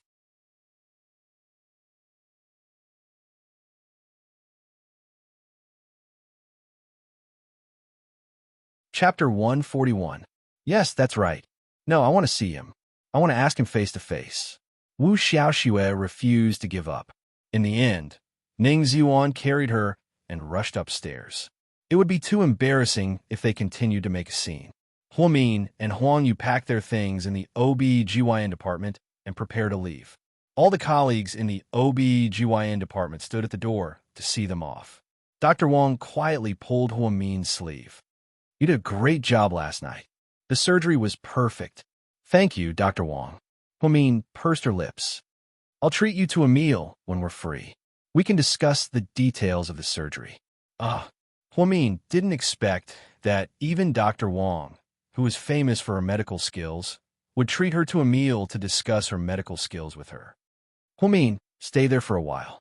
After this dies down, I'll ask the director to transfer you back. The head nurse couldn't bear to part with Huamin. It's okay, head nurse. It's the same wherever I am. Yeah, head nurse. I'll be here with senior sister. Don't worry. Huang Yu held a box and giggled behind Huamin. She was very happy to be transferred to the laboratory this time. Because the OB-GYN department was tiring and required night shifts, the salary wasn't high. However, the laboratory was different. It was just a simple blood test. The equipment was ready-made. Most importantly, the laboratory didn't have night shifts. She didn't have to stay up late anymore. It was great, even though the hospital had punished them. But what about Huang Yu? Was the director rewarding them? Huamin reluctantly said goodbye to her colleagues in the OB-GYN department and followed Huamin to the laboratory. The director of the laboratory was a middle-aged man. He was slightly chubby and wore glasses. He had a cute smile and a cute name. His name was Han Dongdong. Director Han, I'm Huamin. Please take care of me in the future. Oh my God, you're that Huamin? Come, sit down. No need, I can stand. Come and sit down. Tell me, how did you bravely operate on the pregnant woman last night? I heard that you even know how to perform anesthesia. Have you learned it before? Why don't you take the doctor's exam? There's no future in being a nurse. You work so hard. Are you a Virgo? By the way, what color do you like? Director Han bombarded Huamin with questions that made him dizzy. He did not know which one to answer first. In the end, she concluded that Chief Han was not only a fat man, but he was also a chatterbox. However, with such a boss, life would be easier in the future. After all, he was easy to get along with. Even Huang Yu knew how to draw blood and do tests. Huamin could do it with his eyes closed, so it was a piece of cake. That was until she met Lu Xing in the laboratory, which surprised her. I didn't expect to see you here, Lu Xing said coldly when she saw Huamin.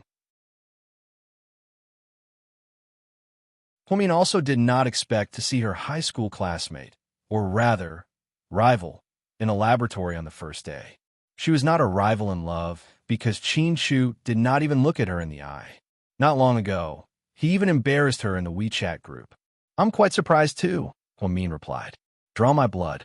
I've been having a bad cold recently, so I want to do a blood test. Are you sure you want me to do it? Huamin confirmed again. Of course, I'm paying you. Shouldn't you be serving me? Lu Xing was aggressive. No, I thought you would be worried about me. You're afraid that I'll take revenge on you. Do you dare? To be honest, I don't like you, so I might not be polite when I draw your blood. Bear with it. After saying that, Huamin picked up the needle on the catheter and inserted it into the blood vessel on Lu Xing's arm. Lu Xing frowned at the sudden stab. It really hurt a little. I heard that you got back together with Qin Shu? Lu Xing suddenly asked.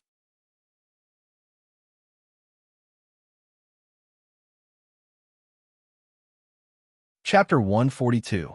Who did you hear that from? Huamin didn't raise her head. Instead, she held onto the catheter and asked calmly. You don't have to worry about that. Just answer me. Am I right? Why should I answer you? I'm not your friend. What a joke. Of course, we've never been friends. We're just rivals in love. Upon hearing this, Huamin raised her head. She glanced at Lu Xing and said, Let me correct you. We're just enemies, not rivals in love. Qin Shu has never been with you. We'll be together. Just wait and see. Lu Xing clenched her teeth and stared at Huamin. Really? Good luck then.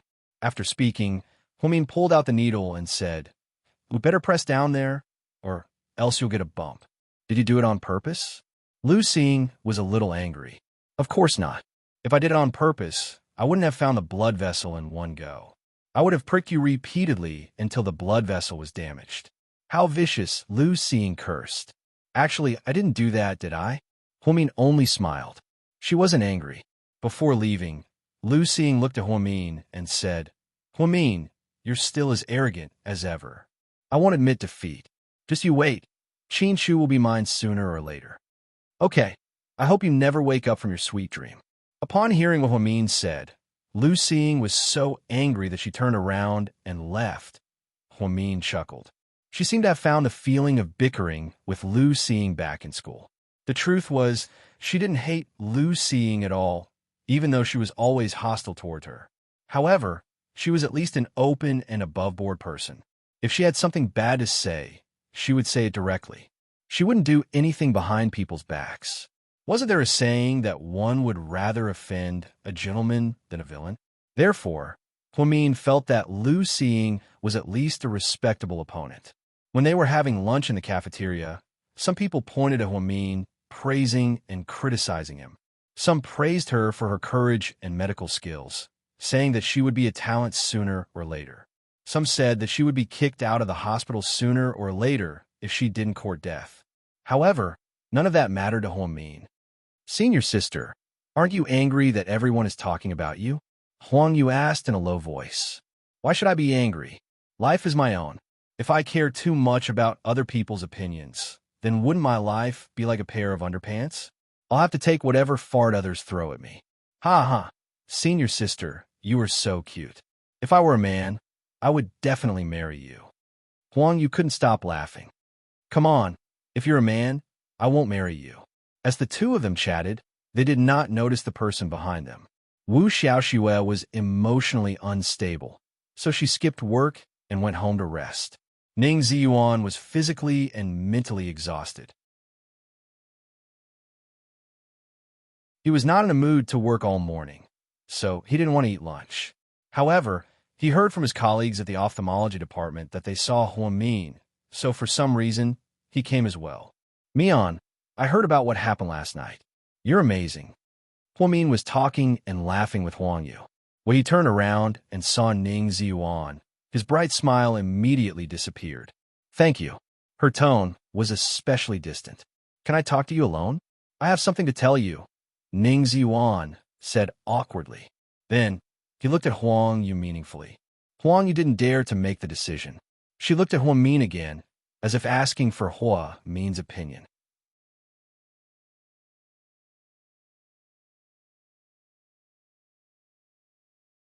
Chapter 143. It's okay, you could talk about it here. After all, you're with Professor Wu right now. It would be bad if she found out and misunderstood. Huamin unexpectedly rejected Ning Ziyuan's request. "Mian, I beg you, please give me a chance to talk to you alone, okay?" It was the first time that Ning Ziyuan had been so humble, and Huamin's heart softened. "Mian, I'll be going now, okay?" Huang Yu didn't want to stay here any longer, so she got up and left with her tray.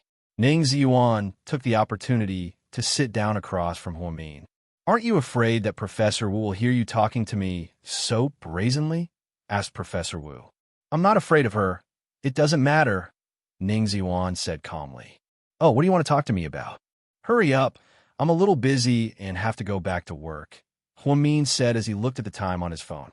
Ning Ziyuan glanced at Huamin and whispered mysteriously, "I'm going to attend an ophthalmology conference in Hong Kong next month."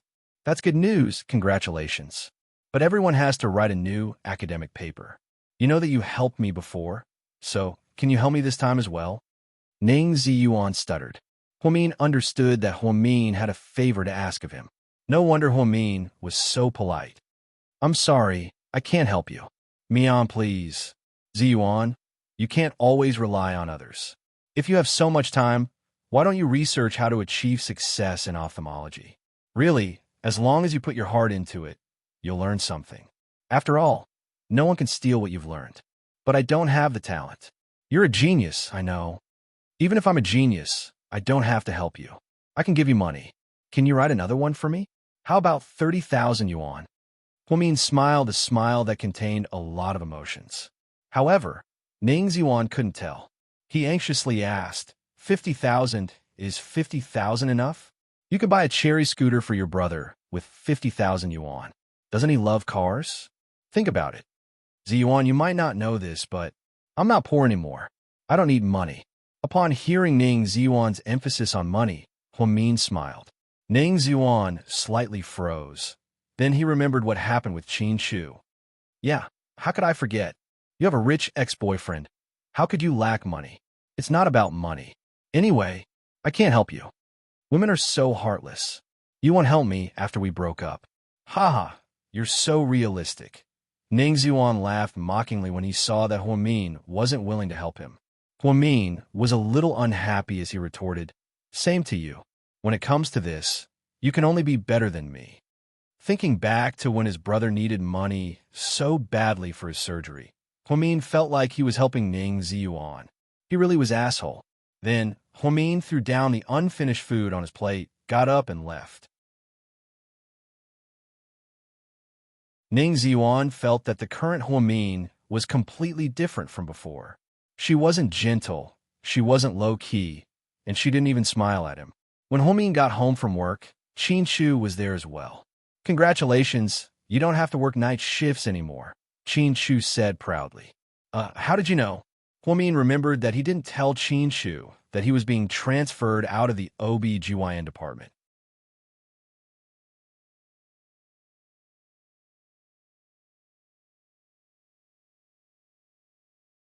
Chapter 144. I had lunch with Wu Zhongxing at noon. Huamin was speechless.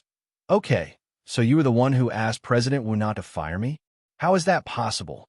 After he made the decision, he took the initiative to call me to arrange a meal. Huamin was confused. Huamin knew that with Qin Shu's arrogance, he wouldn't casually ask someone out for a meal. Now that he agreed to a meal with President Wu, it seemed like he was in a good mood. Actually, Huamin's guess was pretty close. Although President Wu didn't give Huamin a good position, he wouldn't have to work the night shift anymore. This made Qin Shu very happy. That was why he was willing to give Wu Zhongxing a chance to have a meal with him. "Are you saying that you pulled some strings for me? How annoying." Huamin covered his mouth and laughed. "Of course not. He made the decision himself. I didn't say anything." Qin Shu was afraid that Huamin would be angry, so he immediately explained. "That's why I'm annoyed." Qin Shu froze. Then he heard Huamin continue, "Shouldn't you have asked the director to give us the position of deputy director? Otherwise, wouldn't you have eaten this meal for nothing?" Qin Shu was speechless. Okay, for the first time, he was speechless. Seeing that Qin Shu was speechless, Huamin was in a good mood. "Have you eaten dinner?" "Not yet. What do you want to eat?" "Let's go out." "No, the food outside is too greasy." "Homemade food is fine. I'll make it." After Huamin changed his clothes, he ran into the kitchen. Qin Shu sat in the living room, reading the financial news on his laptop.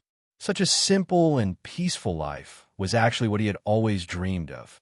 Scrambled eggs with tomatoes, braised pork ribs, and borscht soup. The combination of one meat and one vegetable was perfect. Huamin was very talented, so the food he made was very delicious. Qin Shu ate 2 bowls of rice for the first time. "I saw Lu Xiying today," Huamin mentioned inadvertently. Qin Shu didn't say anything, as if he wasn't interested in this person. "She also said that she won't admit defeat. She wants to fight with me. She said that you two will be together sooner or later." Huamin secretly looked at Qin Shu's expression and continued. "She's quite daring. Why didn't you ask her if she wants to go to Mars? They just happen to lack someone who likes to dream. Why are you saying that? People still need to have dreams. What if they come true?" Huamin laughed. Qin Shu immediately raised his head, looked at him faintly, and said coldly, "Her dream will never come true." "Haha, I'm just kidding. Why are you so serious?" Huamin saw that Qin Shu was angry and thought that it was too funny. It was rare for him to be angry with him. "Don't make such stupid jokes in the future," Qin Shu scolded. Huamin was just about to say something when his phone rang. He picked up the phone, and before he could say anything, he heard a woman crying on the other end. "Lingling, what's wrong?" Huamin asked worriedly. On the other end, Zhu Lingling refused to speak. She just kept crying. "Lingling, don't cry. Tell me what happened." Huamin couldn't sit still anymore. He picked up his phone and stood up. "Me on right now. I really want to die." Zhu Lingling's voice was hoarse. However, he could still tell that it was her voice. Huamin's heart trembled when he heard this. He immediately asked, "Lingling, where are you right now? I'll come and find you."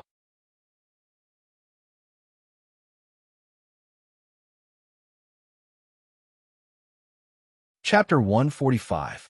I think I'm at the Rainbow Bridge. Zhu Lingling's voice was stuttering. Not only was she extremely sad, but she was also drunk. Therefore, her pronunciation was not very accurate when she spoke. "Stay there and don't move." I'll come find you immediately. Huamin hung up the phone, stood up, and picked up his coat from the rack in the living room. What's wrong?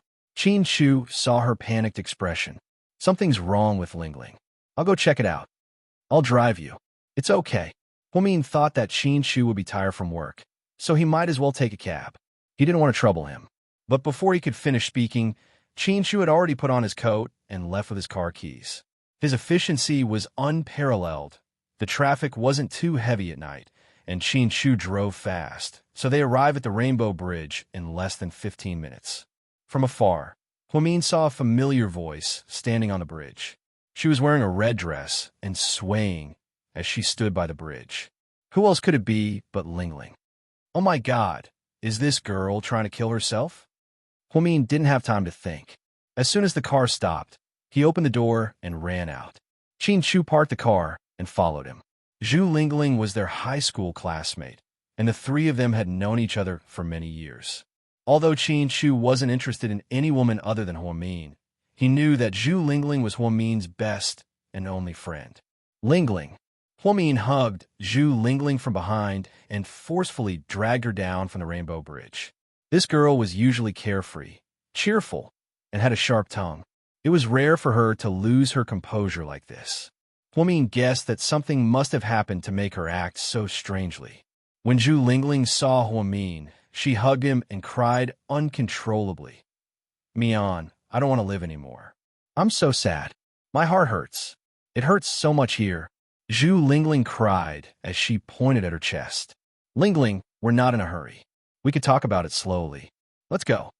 Huamin took off his jacket and put it on Zhu Lingling. Qin Shu didn't say anything. He immediately took off his jacket and put it on Hua. Can I take her home first? Huamian turned around to ask Qin Shu. Get in the car. Qin Shu's a lots. SSS was zest. Qin Shu's was. In addition, the two of them were secretly married, so they had never brought an outsider home. Huamin was afraid that Qin Shu would be upset, so he asked. But for the first time, Qin Shu actually agreed. This comforted Huamin a lot. After driving them home, Qin Shu said to Huamin downstairs, I'm going to the company. You guys can go upstairs. Okay. Huamin knew that Qin Shu didn't want to, so he wanted to give Huamin and Zhu Lingling some privacy to talk. At this moment, she was really grateful to Qin Shu. She was grateful for Qin Shu's understanding. Although he was domineering and arrogant, he knew when to make things difficult for Huamin. Go upstairs. Call me if you need anything. Then, Qin Shu watched as Huamin took Zhu Lingling upstairs. Then, he turned around and drove away. Huamin helped Zhu Lingling change into a nightgown. Then, he poured her a cup of hot water with brown sugar and dates. The two of them leaned on the sofa. At this time, Zhu Lingling was no longer so agitated. She was a lot more clear-headed. Lingling, tell me, what happened? Huamin asked as he lifted Zhu Lingling's bangs. He felt sorry for her.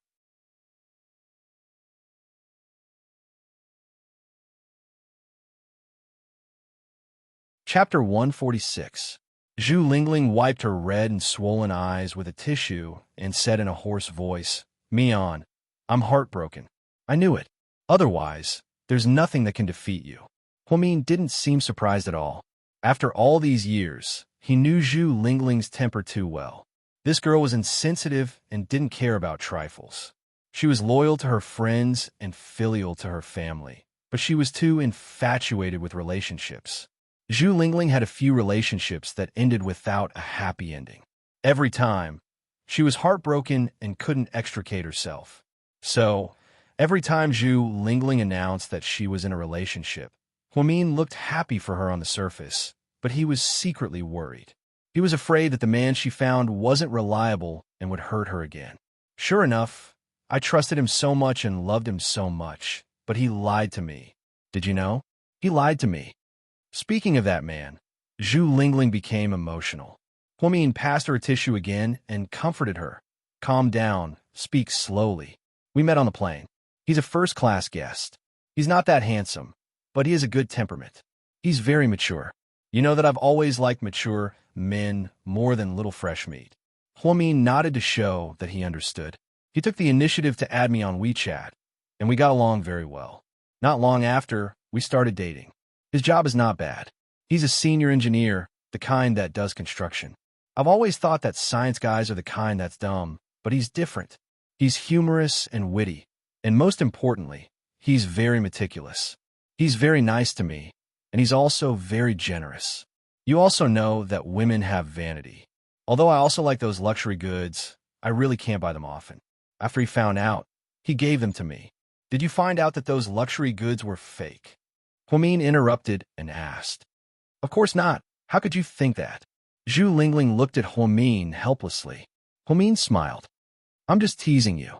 You're a purchasing agent yourself. Of course you can tell the difference. That's right. He can't lie to me about that. Every month, he's afraid that I won't have enough to spend, so he'll give me tens of thousands. I really thought that he was the one for me, you know? I even told my parents that I plan to meet them in a while because I don't want to be a stewardess anymore. I want to have a family and my own baby. Big sis, get to the point. Can you stop exaggerating? This isn't the plot of a novel. Huamin said helplessly. The point is, I found out that he actually has a wife. Zhu Lingling burst into tears again. It was obvious that she was very sad. So you've been cheated on by a mistress? Huamin looked sympathetically at her best friend. Yes, his wife took the initiative to call me and told me a lot over the phone. Did she scold you? Huamin asked. Zhu Lingling shook her head. Just scold me. It's not like you don't know me. I'm very good at arguing. I usually don't lose. Because she didn't scold me, she was very polite to me. I can tell that she's a very well-educated woman. She told me some things about her and him. They have 2 lively and cute daughters. They were originally a happy family. So your heart softened and you decided to quit. Huamin guessed that her good friend was a kind person. She definitely wouldn't continue to be a mistress. Wrong. She didn't persuade me to quit. She asked me to persuade that scumbag to agree to divorce her. You mean that woman asked you to persuade the man to divorce her? Huamin was a little surprised.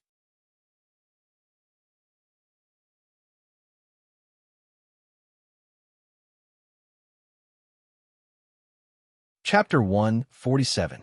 Zhu Lingling nodded. She said that she had had enough after all these years. Their love had died a long time ago. She wanted to emigrate to Canada with her 2 daughters, but that damn guy refused to divorce her. From this, it can be seen that the man you like is a scumbag. Even his wife begged another woman to persuade him to get a divorce. Huamin analyzed calmly. Zhu Lingling smiled bitterly. Yeah, I didn't think of that. Later, I asked him why he lied to me. Why did he lie to me when he had a wife and children? Guess how he explained it to me? He must have said that he and his wife didn't have a good relationship and that they had no feelings for each other. His wife refused to divorce him no matter what, right? Then, he told you to wait for him and that he would definitely marry you. After hearing Huamin's words, Zhu Lingling's eyes were filled with admiration, as expected of a genius. You can even think of that. He really said that. It was exactly as he said. If his wife hadn't called me, I would have been deceived by him. He was the one who refused to divorce her, but he said that his wife was the one who kept pestering him. Excuse me, Lingling. Can I ask why he didn't want to divorce his wife? They definitely didn't have any feelings for each other. Since they're still pestering each other, it's probably because of benefits, right? Is his wife very rich? Huamin guessed. Zhu Lingling was so excited that she almost rushed over and hugged Huamin. Her face was full of surprise. How did you know that? This is what I deduced. Huamin chuckled. You're right. His wife is very rich. Her income is higher than his, and she owns many retail stores in the city. Even if she doesn't do anything, she can earn 5 million yuan a month just by collecting rent. No wonder. But I'm also curious. If she knew that he was having an affair and had evidence, the court would usually order a divorce. His wife shouldn't be so conflicted. Huamin was puzzled again. This is what I despise the most about him. He threatened his wife and hid their 5-year-old daughter. Because it was a matter between husband and wife, the police did not care. He was afraid that he would lose his money tree. So he used the child to threaten his wife. That's the worst kind of trash. Huamin sighed slightly. Mian, why am I so unlucky? I think you should be happy after discovering the truth. You shouldn't be so suicidal. I'm happy. Zhu Lingling looked helpless. Isn't it good to discover this person's true colors as soon as possible and then take precautions against scumbags? If you fall deeper into his trap in the future, it will be a tragedy. Then what should I do now? Zhu Lingling asked dejectedly. What else can we do? Of course, we have to break up with him. Don't associate with him anymore. This kind of scumbag should get lost as far away as possible. But he doesn't agree. Are you stupid?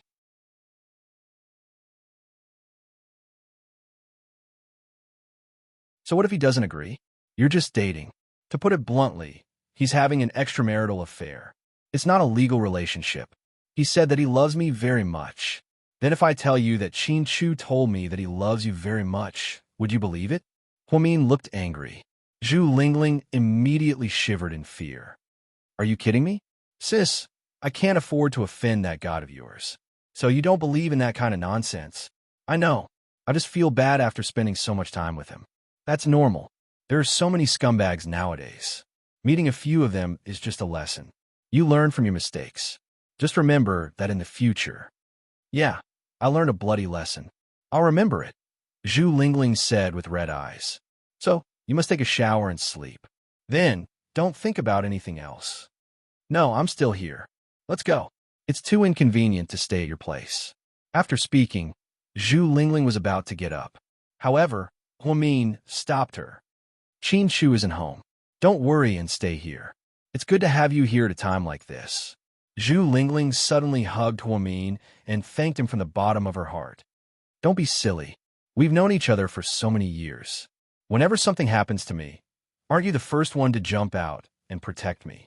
Huamin patted her back and comforted her. Yeah, but I've never worried about you. As long as Qin Chu is here, nothing will happen to you. It was like this 7 years ago, and it's still like this 7 years later. Mian, don't you think that Qin Chu treats you super well? I do. What about you? What do you think? Are you still planning to divorce him? Zhu Lingling asked softly. Upon hearing this, Huamin's eyes darkened slightly.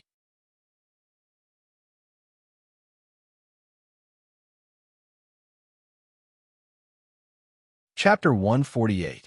Okay, you can't even protect yourself right now. So let's not talk about me. Are you hungry? I'll make you something to eat. Zhu Lingling knew that Huamin's subconscious avoidance of the question meant that there was still something between her and Qin Chu. Yeah, I'm a little hungry. Can you make me some instant noodles? I don't have that kind of junk food at home. Hot soup noodles will do. I'll make it for you. Wait a moment. After speaking, Huamin put on an apron and went to the kitchen.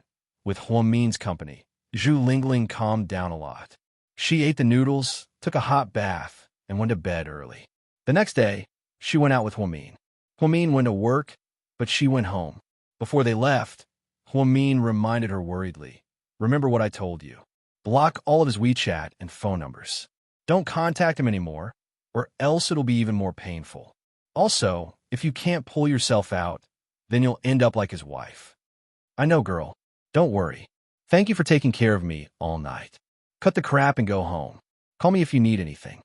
After saying goodbye to Zhu Lingling, Huamin went to the first hospital. The work in the laboratory was very simple and not too busy because there were many people on duty.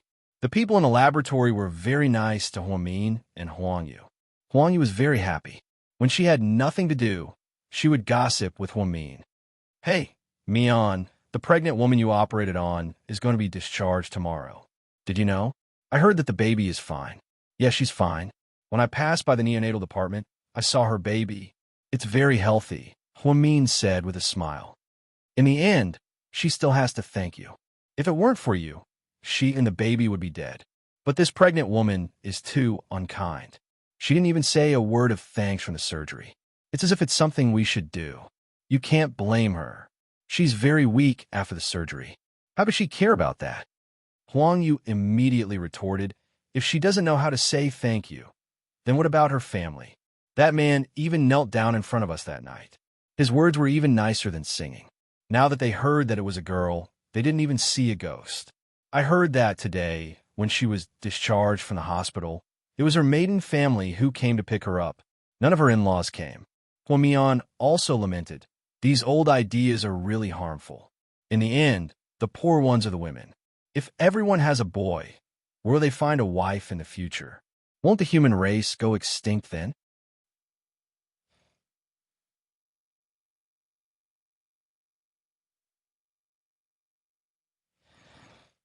Huamin smiled and didn't say anything else. Mian, your boyfriend's family is so rich. When you get married in the future, it'll be very grand, right? Huang Yu suddenly asked. I don't think so. We don't like to be too high profile. She thought back to the day when she and Qin Shu got their marriage certificate in a hurry. It wasn't grand at all. However, that was what she wanted. The fewer people who knew, the better. Once their relationship was made public, Qin Shu's mother and Su Xiaolan's mother would probably fight it out, and the world would fall into chaos. She didn't even dare to think about it. Just then, her phone rang. She looked down and saw the caller ID. Her gaze softened. Xin, sis, I'm going back to school. Although it hasn't been a month yet, I feel a lot better. It's too boring to stay at home. Okay, be careful and rest well. I know, sis. I was just telling you because I didn't want you to worry. Okay, then I'm going to class now. Come back for dinner this week. Don't forget Mom's birthday. I know. Huami nodded. After hanging up, he was thinking about what he should get his mother for her birthday this week. However, he was startled by some loud noises. Huamin? Who the fuck is Huamin? Get the fuck out here. A few men yelled at the top of their lungs, attracting everyone's attention.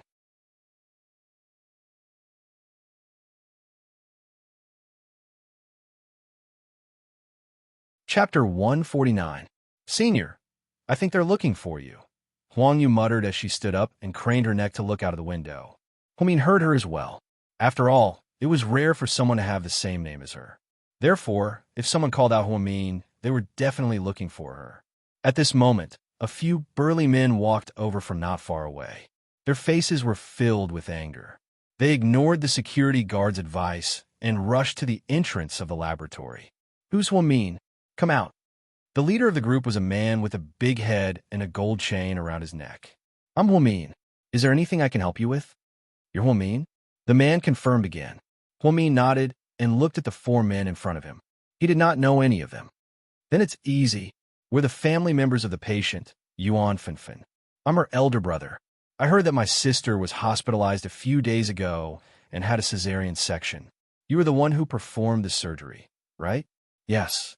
Huamin was extremely calm. Are you a doctor? No. I heard that you're just a nurse, an intern at that, right? Yes. Huamin nodded. Huang Yu secretly tugged at Huamin's sleeve to remind him to stop talking. You're a fucking intern at that. What right do you have to perform the surgery on my sister? Who gave you the guts? Are you using my sister's life as an experiment? Do you think she's a lab rat? The situation wasn't like that. It was an emergency, and she was having a difficult labor. The baby was in breech position, and she was bleeding profusely. I had no choice. I had to do it to save her and the baby. Bullshit. Haven't you heard of any hospital where a nurse performs surgery? Are all the doctors dead? Well, let me ask you, where did the doctors go in such a big hospital? The doctor wasn't there that night, and it was too late to transfer to another hospital. You can ask your brother-in-law about this, and he agreed to it. Huamin explained word by word. I asked my brother-in-law, and he said he didn't even know you were a nurse. If he knew you weren't a doctor, then, even if my sister was in danger, he would never let you operate on her. Huamin's expression changed slightly when he heard this. At that time, she remembered that when she asked the man to pay the surgery fee, she told him that the doctor on duty was not there. If she performed the surgery, it might be a little risky. However, at that time, the man kept begging Huamin and wanted to call her mother.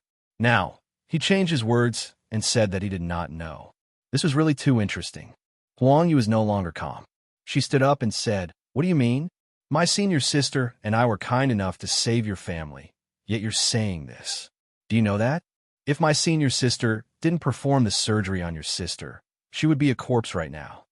Bullshit. Don't think that we don't know that you're trying to fool us. You two little nurses wanted to use my sister as an experiment to satisfy your selfish desires. The despicable thing is that the hospital hid this for you. Let me tell you, my sister hasn't been discharged yet, but she's obviously not feeling well. If there are any side effects, you'll have to bear the consequences. I've checked your sister's condition. She's doing well and can be discharged soon. Impossible. My sister just said that she's dizzy and can't be discharged. Your hospital and an irresponsible and crazy woman like you, who used patients for experiments, must give my family an explanation. Explanation? Huh. What kind of explanation do you want? Huamin seemed to have understood the patient's family's motive. You and your hospital must compensate my sister accordingly. As expected, after hearing this, Huamin laughed. So, you brought people here today to blackmail me, right?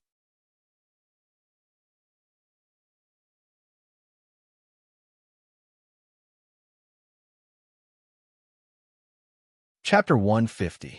Woman, how can you say that? What do you mean by blackmail? This is a normal and reasonable compensation. Do you know that this is a medical accident?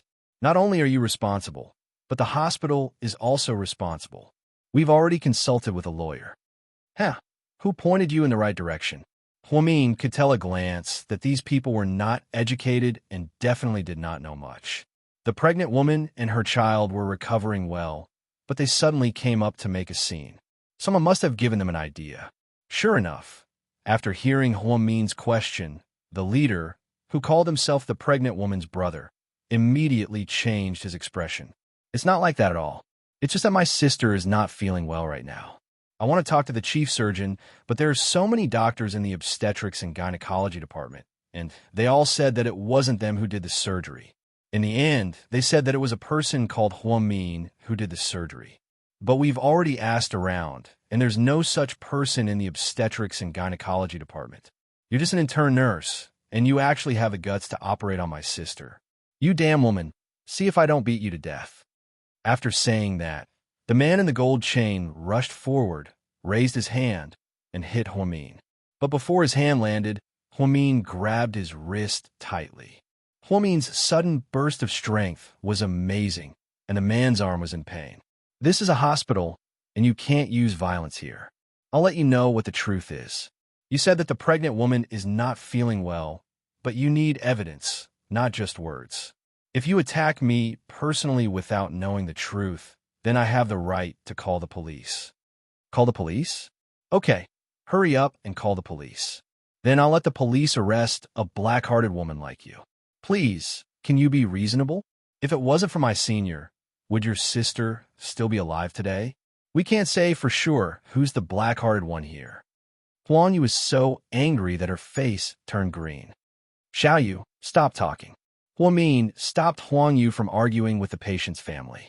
At this time, the hospital's security also arrived and dragged the men out of the laboratory. Huamin, what happened? Chief Han from the laboratory walked over. Chief, there's something going on in the obstetrics and gynecology department. I think I have to go back and take a look. Then go quickly. Chief Han was very easy to talk to. He immediately approved Huamin's leave. Huamin and Huang Yu followed behind and headed towards the OB-GYN building. What she wanted to confirm the most was whether the pregnant woman had any complications. Obstetrics and gynecology, building Huamin, bumped into the head nurse before he arrived at the hospital room. Huamin, I was just about to look for you. Is it about the pregnant woman? The head nurse nodded. That's right. I heard that the patient's family went to the laboratory to make a scene. Yes, they insisted that the patient was suffering from complications and dizziness and couldn't leave the hospital. Then they asked me in the hospital to give an explanation. The head nurse didn't look too good. She said in a serious tone, "This is troublesome. I thought that the patient was fine and that this matter would be over.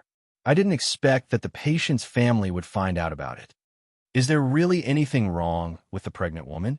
Huamin felt that his surgery had been very successful. There shouldn't be any problems. The head nurse shook her head, pulled Huamin to the side, and whispered, "It's not that simple. I've looked at the patient's data, and she's fine. She can be discharged, but the patient insists that she's dizzy and not feeling well. We couldn't find anything wrong with her, so I suspect that this is a premeditated scam. Her husband, whom she hasn't seen for a long time, came last night, but I heard that he left after a short while. But today, so many people came to make a scene. I see. Huamin nodded to show that he understood. Head nurse, what should we do now? Huang Yu was still young, so she was a little scared.